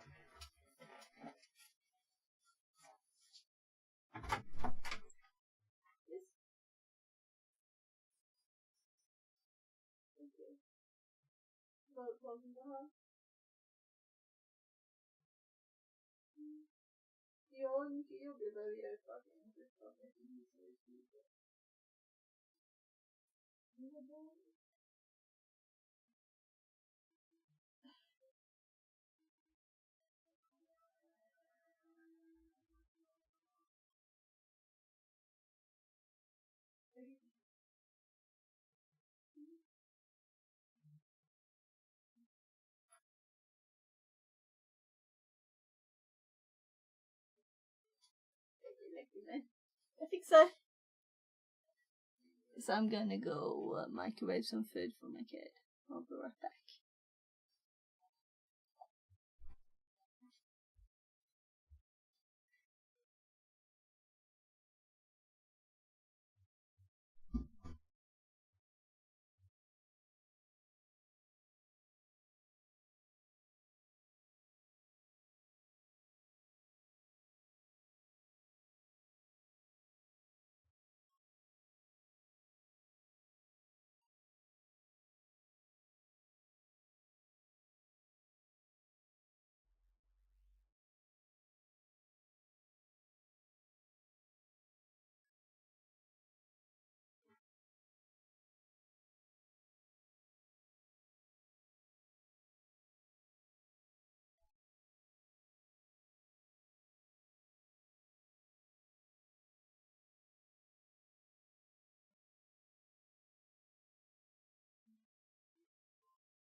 not nothing wrong.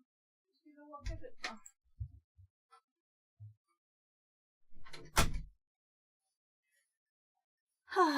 There.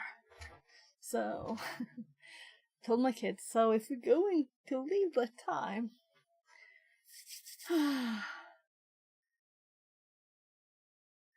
ooh. So I just checked here. Read the partial history. So I did read the history. I just thought that all the partial commands were mine. So let's hop back and just run this again. It's probably in the run history. So let's, yeah, there. So yeah, so it's the same almost as that we run. So let's copy that. I didn't see that I didn't run it. Look in the partial log file located in the application server. Partial what? Let's do this one first, right? Because I want change. And then I'm thinking my filtering might be off there. So let's go Windows partial. And here we're supposed to find glitch. What was glitch malware? Set password. So in here.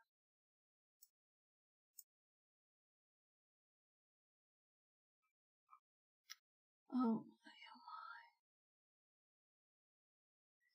So let's actually search for this glitch malware, because if it says something about a username password combination, no, it should really be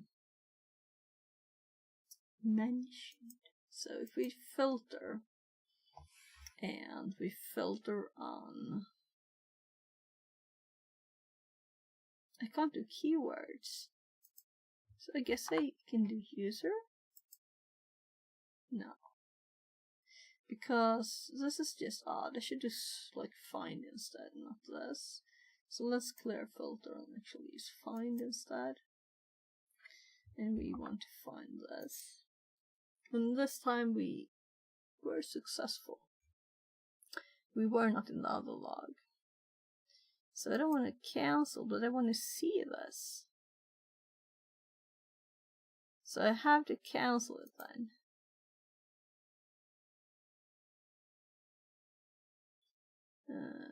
Okay, so glitch malware add. So this is where glitch malware is added. So wait.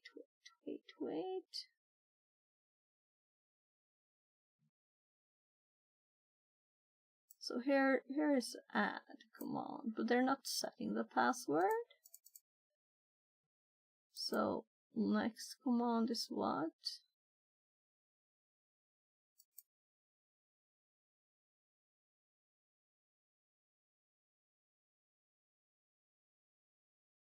So this is so horrible way of viewing stuff.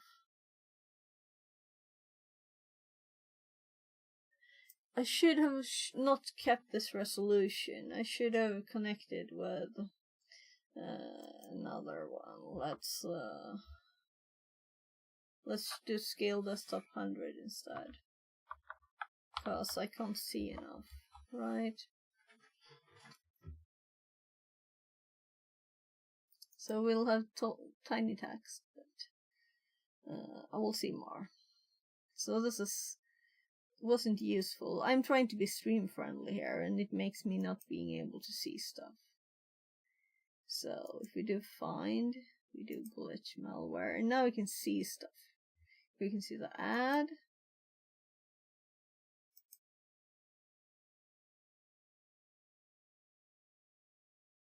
Is the user added several times?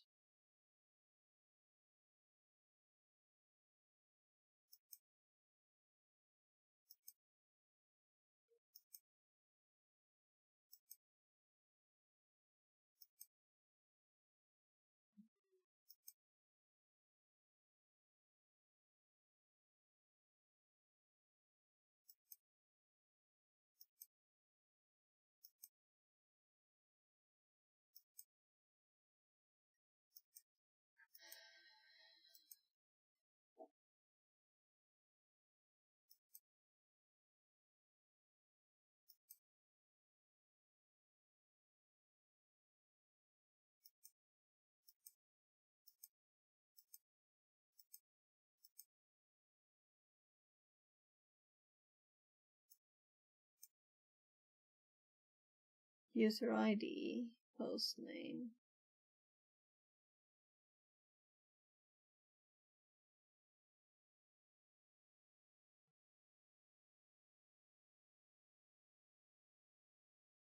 Pipeline execution details.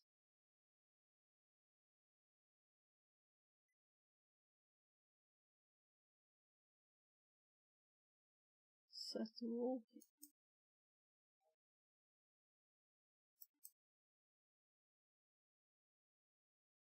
Here it's add again.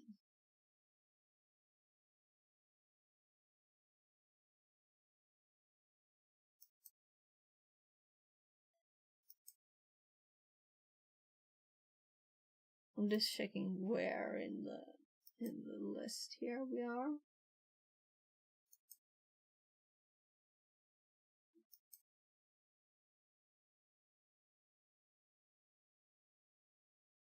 Post application.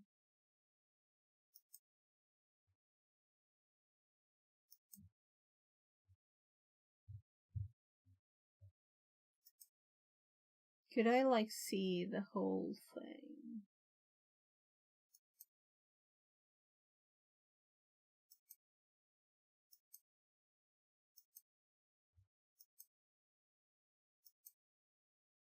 Sequence number 1.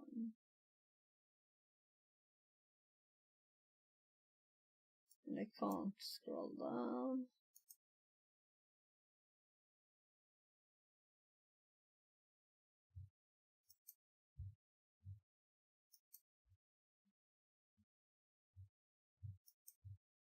This feels like it takes a million years, really.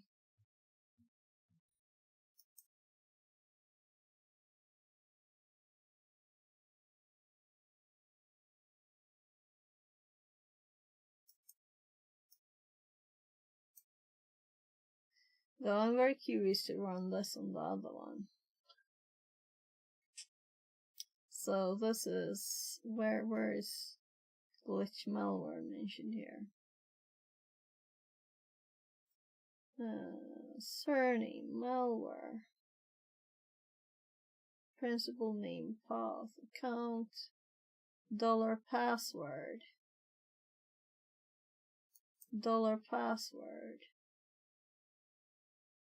Okay.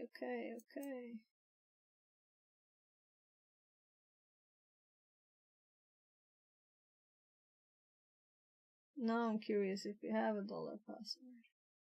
But what would dollar password have been then? So now we actually know there's a dollar password, right?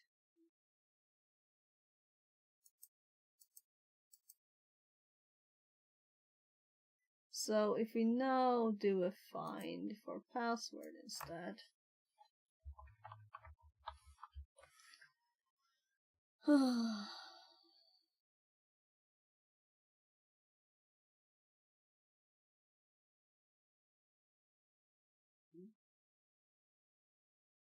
Is it actually a password then? That's not possible. I'm thinking the true here. True variable would be true then?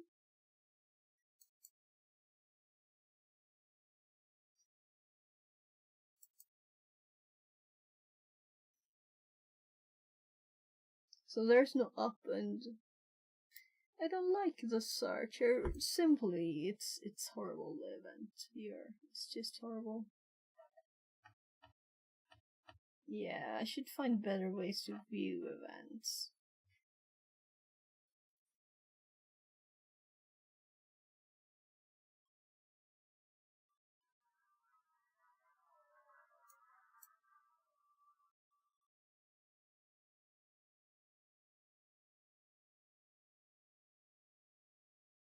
Command set 80 user carry TDT password explorers.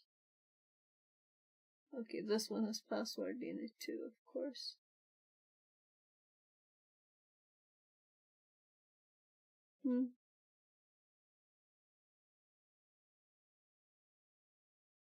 Yeah, so I will have to stop soon. So let's see if we can find the first one again. So security, find, and can we control C this? Of course we can't. So I'm just gonna copy glitch malware from the screen, paste, find. So now we have a logon. The problem is that I tested all dates, and this shouldn't work because it's day. Oh, I didn't read this. So this is the normal format, but this is not the format the log is in. So I have to turn the dates around. Okay, let's guess. And I'm gonna guess again. Because, no, 11. I'm sorry for guessing. I'm just tired of this. So what we saw here was 7. Yeah, 07.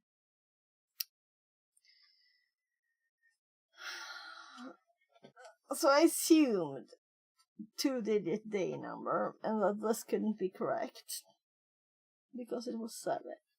And I had already tried 11-7. So they've added so many features that it added a 0 here when we corrected the answer. So 7, it was actually correct. You didn't have to type 07. But they could also have added using the same format that the logs do as an okay answer. If that had been the case. So we read that. So for question 1 and 2, security tab and event viewer, those two. And then read the partial history, we did that. Look in the partial log file. Hi. Hausugan says, hoist. Translated from Hey, Danish. Space. Welcome in. So, let's see here. Partial logs. That's not Danish greater than.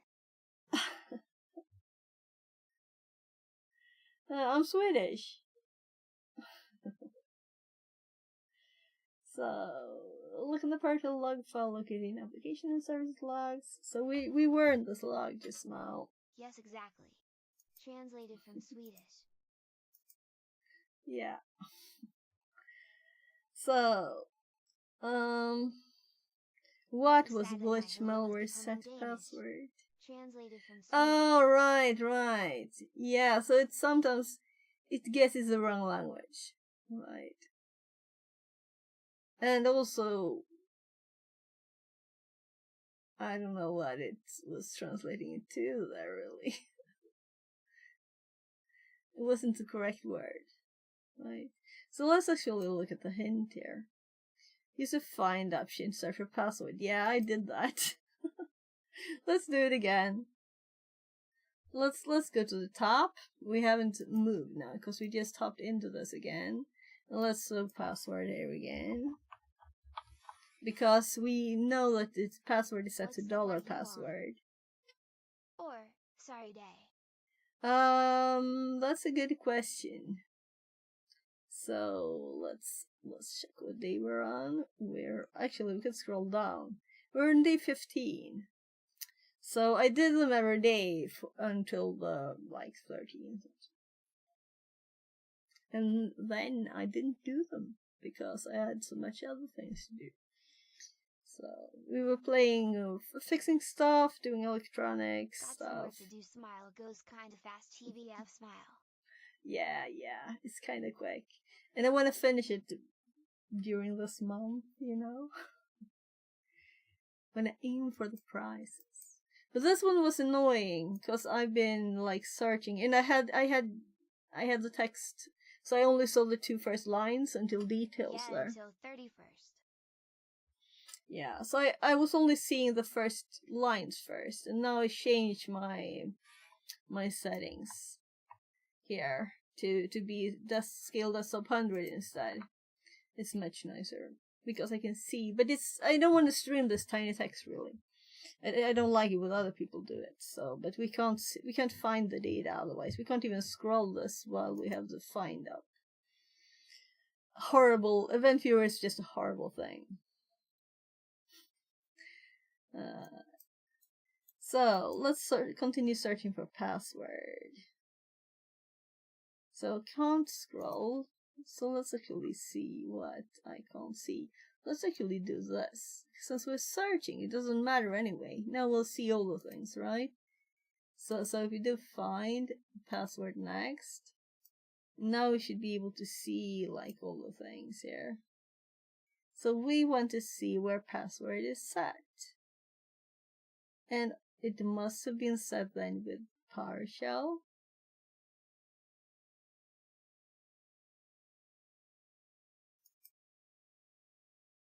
And I don't dare to hop quickly because I might miss it. And here says account password for this account. Let's read the whole thing. PowerShell command password.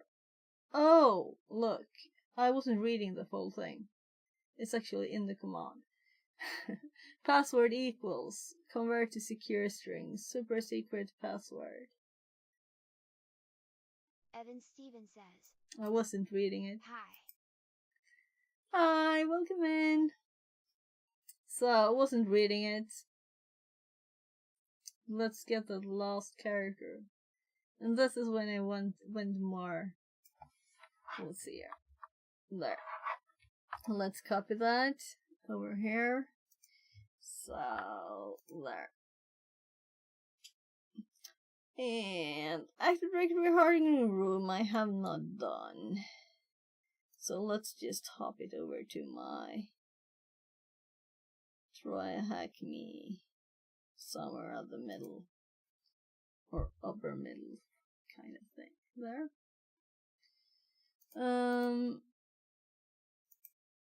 So the next day I'm going shopping with my kids, and then I'll continue. So we have like 20 minutes. So I'm not gonna start the next one, I think. So we'll do it later. Oh, there's a lot of rhyme in here. So have you done the rooms? Have you done the stuff? Oh, cool. So, sir.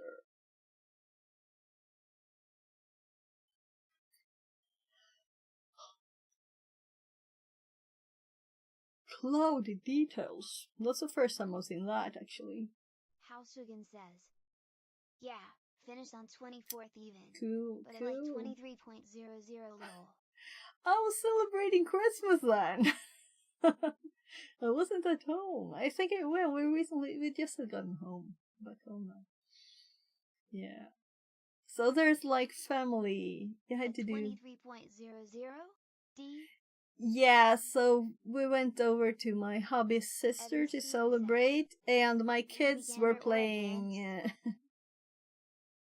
My kids were playing Mario Karts with their cousins until like 23. Yeah. So they're not meeting that often. So yeah, I worked in IT since like 96, but I've been focused on security recently. So, and then I've been programming since before I started working with IT. So, it all depends on what you mean. But I haven't looked much at this, so this will be interesting. So we could just do something random for now. So I just got my new, actually just when stream started, when I had 1 minute left on my countdown, I got, you have a package. And I went downstairs and I got this. And it was my new tip for my soldering iron. So maybe we have time to switch that before I end stream. I'm just gonna check my camera. Let's see.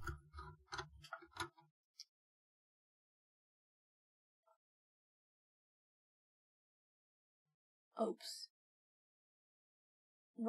Typing the wrong code here. So we do all kinds of stuff here, also hardware stuff. So let's see. Want that up, and that up. And then we can do this thing and adjust. I don't know what's up with this. It's supposed to show like that when it's all pulled out. Maybe I moved it somehow. So here's the tip. Yeah. Celebrated Christmas a bit. Actually, I still have some Christmas food. I got salmon here and Christmas ham.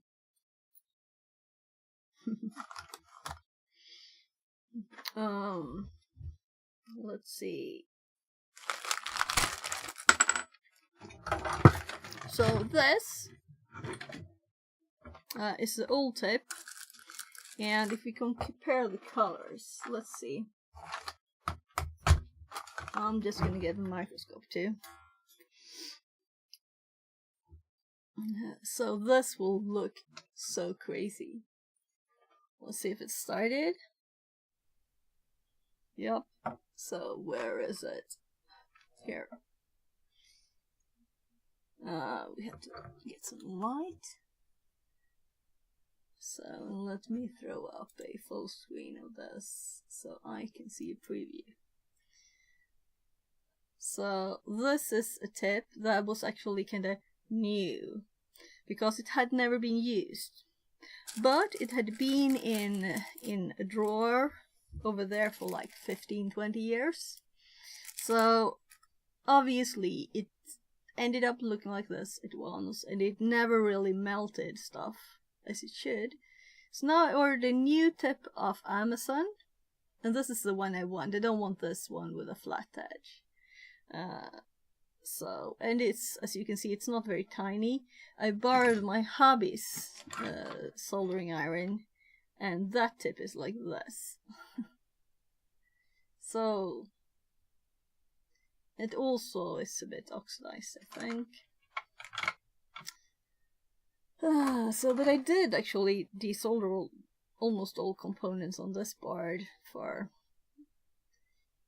It's a bit hard to get to the tiny resistors though. They're tiny, but I guess I'll get the rest of those too. So it's always nice to just play around. But this, let's replace it. So let's go here and let's put in the microscope image too, so you can see both. So how did you end up doing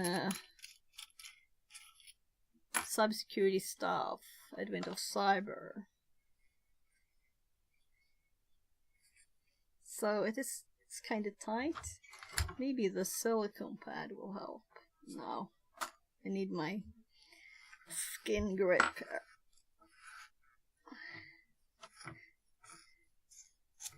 There. So. Do you educational content on Twitch or YouTube? Yeah, I do. So all kinds of things. So I'm going to put more stuff on YouTube, but currently it's mostly I put all my streams on there too. So another thing we're doing, let's see, where did I put the Raspberry Pi? We have an ESP there, we have a Raspberry Pi with GPIO board connected. So I'll put it in my top drawer, maybe. No. We're also like looking at hardware hacking. We have a router that we're trying to get root on.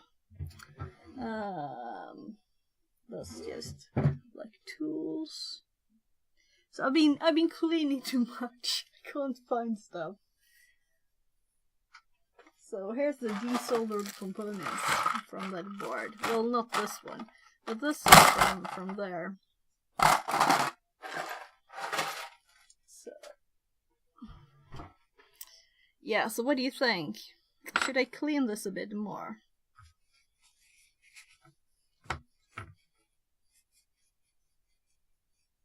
So I did actually sand this a tiny bit.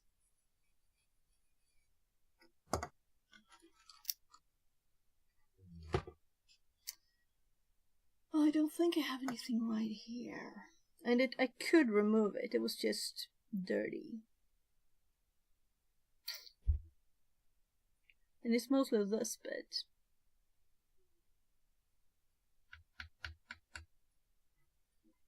So this one didn't break on us, so we can reuse this. I don't know. So what I have also actually like arriving today or tomorrow from AliExpress is cleaning stuff, right? So if we dip this tip that's oxidized in this cleaning thingy, it might work again. Hi! How's your morning going? Hi, Antitex, welcome back. You always have a special place in my heart now. So we might get this tip working, so I'm not throwing it out or anything yet. But this is a new one that arrived.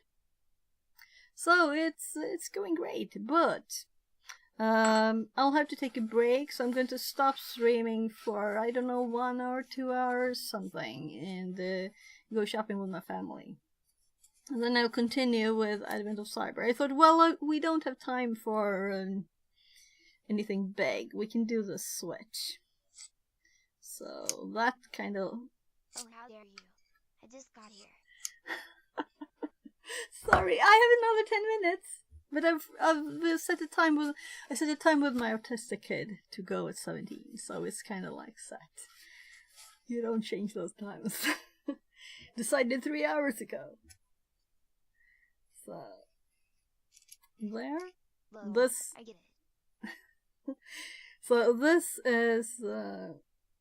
Yeah, we have to try this, right? So. Evan Stevens. What should we solder? Cleaning from you. Well, I don't know if you see the rest of my desk, if you would like that still. So here's just the bag. Soldering iron looks fine. Old tip can just be filed down and will continue to be okay. Yeah, probably. So, this has just been, it was actually new, just been in the drawer for 15-20 years. So it shouldn't be, I would like not to file on it if I can avoid it. I'll try this thing that's arriving and see if I can just dip it and get it back. So this is my mom's old phone that she dropped in the toilet, and then the board is like, let's see. Let's show you in the microscope. So do you see how black it is? Let's go closer here. So I'll see if I can fix this, but I'm not sure. Anyway, I bought her a new phone. Or she bought a new phone. So it doesn't look very good. Some stuff is just like black. Look at this. I mean, this is not good. Have you seen anything like this? Evan Stevenson. Yeah, it's very burned out. It's very dead, burned out. Oof. Yeah, so I don't have much hope that I will ever do anything again. So I just got her a new one, and most of the stuff was backed up on Google, so I don't think we really need to. But just for fun, we can always try cleaning it off and seeing if it starts. If we get take care of it a bit. So here's the other tips that were like the same age as the new, you know? The new ones. So if I were to use this tiny tip, let's zoom it again. So this one looks pretty, but as soon as I started using the other one, it became this black, right? So I'm hoping that the cleaning thingy will make those usable. So I have to get rid of my hubby's soldering iron, because I was borrowing it. So here's his.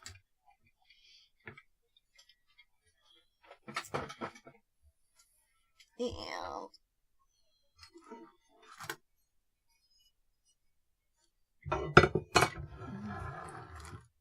so we need some solder. This is my very pretty floss. Very, very pretty. Maybe I shouldn't have it on the table when I started.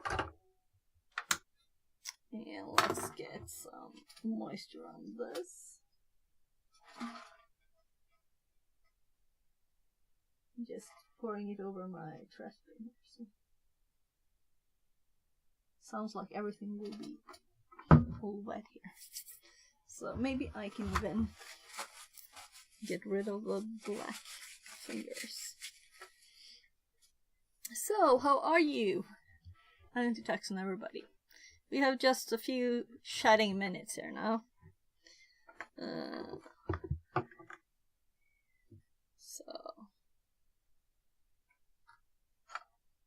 When I manage to break these, I'll have to put some more glue. These are like $2 glasses anyway, so it's just plastic. So yeah, we could do these. These are just so hard to grab, but I do have a hook here, so we can just hook it. It's too tiny to even get the hook in there. I need tinier hooks. Out there. So we can just desolder that. Let's see, where's my... I've been putting stuff where they're supposed to be, so I can't find them anymore. So here, these things. You need a heat gun. Lol. I can smell it. So let's see what it looks like. The solder on a new tip. It's not fully warm. It's 360, 370. It's a bit slow, this one, but I've been using this for a long time. I'm just trying to aim there. So this look, all of the tip. Evan Stevens says, "What are you doing?" TMKDK says, "I am not a fan of the conical solder tip." So currently I'm just trying to see that it actually melts the solder all over the place. So it doesn't really, does it? It prefers some points. So I'm just scraping that off on. So it still looks new.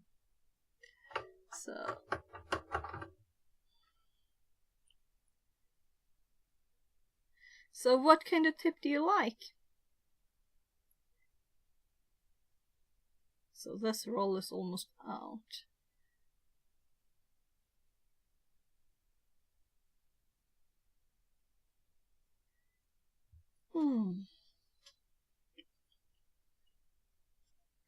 So I was just gonna have something hold the board. There.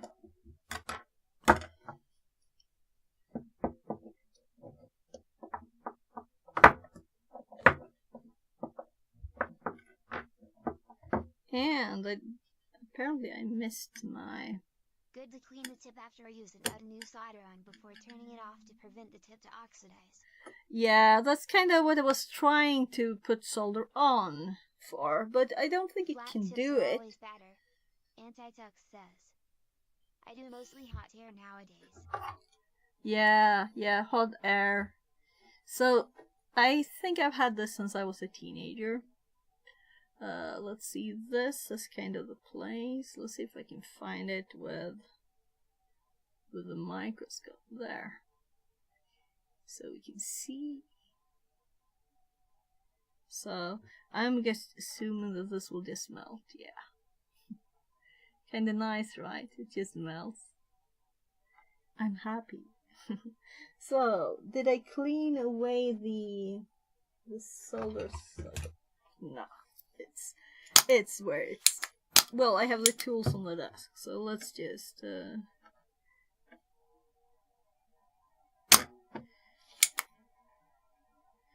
So easy, but this board was like cheating.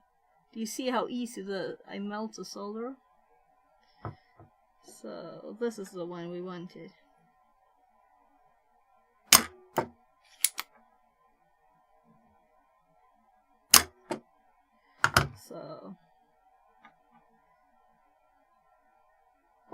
So I kind of think that's the one.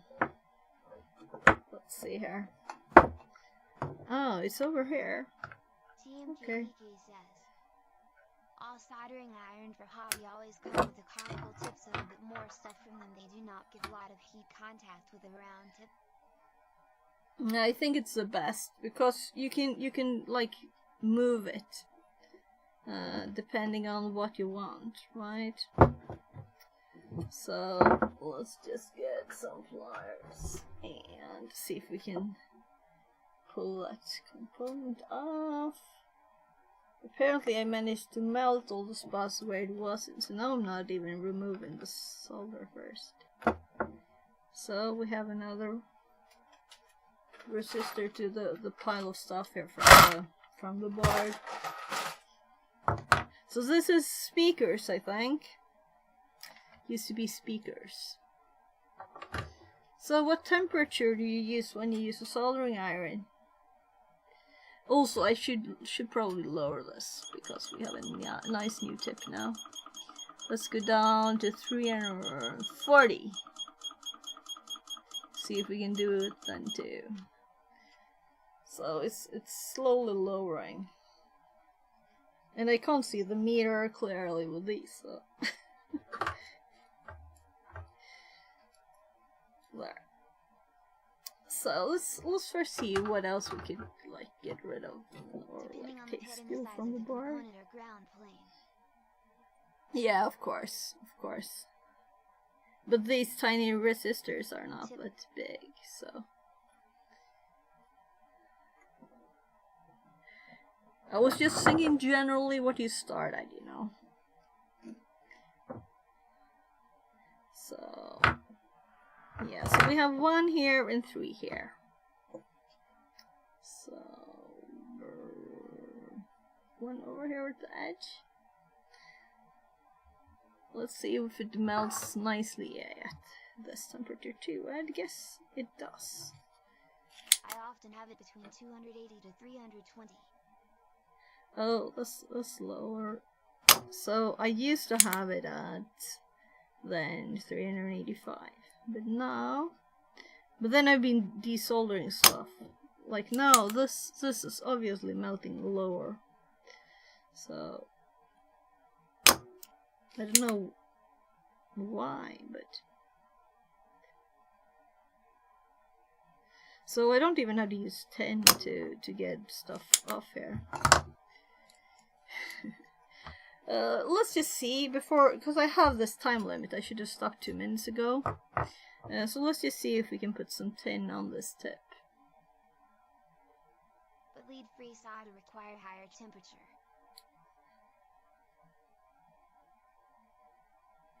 Ouch! I think it actually ended up some on me. Yeah, I don't know, this thing with tinning the tip, you know. The tip is not actually tinned, it's more further up on this one. But it's still melting. But you see, I got a ball on the tin there. And we also get a lot of smoke. Yeah, so I'm turning it off now. So this is a new thing for me. I've never done this. And actually, the whole tip is like black there now. I don't really like that. So I used the old one for 15 years. Yeah, I know. But it's like 15 years. It survived 15 years. So maybe the way I'm usually doing it is okay, you know? So also it feels very odd to place this back. It might get stuck if it's not already cooled. Is it cool now? Enough, I think. I don't think I'm a friend of that, because it's just got the black from the flux on there. Mostly, nothing else. So let's get rid of some of the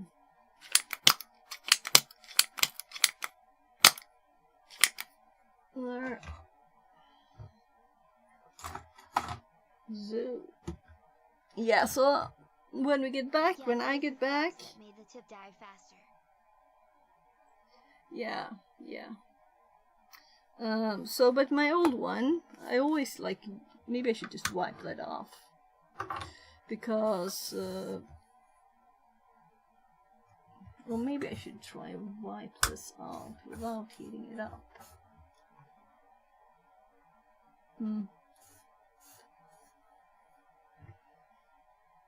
This is what it looks like now. Let's see, where are we? Here? With some tin on it. So the old one that I used for like 15 years, it kinda worked that long, right? So when I pulled it off the soldering iron, I got a powder. So that inside bit, that was inside this thing here. No, there. That bit was like just powder, black powder. I actually made clips of that on the channel. So when I pulled it out, I was like, what? What's this? And then it was like all loose. I was like, so maybe this made this heat worse? But the tip was actually still working. So it was much worse when I replaced it with one of these that's been like this for old rust. No, I don't think it's rust. I think it's just that it's heated for a long time. If you look at this one, you see that it's like affected from heat. It's not just like coppery shiny anymore. So if that goes on for 15 years, so it's not rust. It's just been very hot for a long time. So I guess it's just powder left of it. So let's I'll have to read someone. Let's see.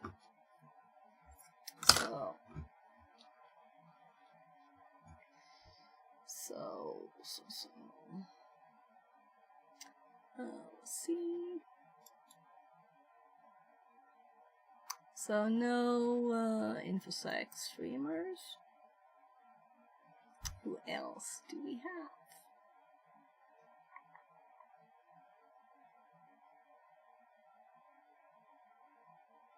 Not a lot of people online. Someone's got a Christmas hat on.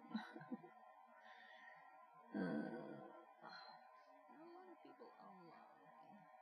Oh, there! I even forgot to turn the audio up. Let's go to. Let's see here. I know that this dude, like, I think he's doing like at least like Linuxy things. Let's see.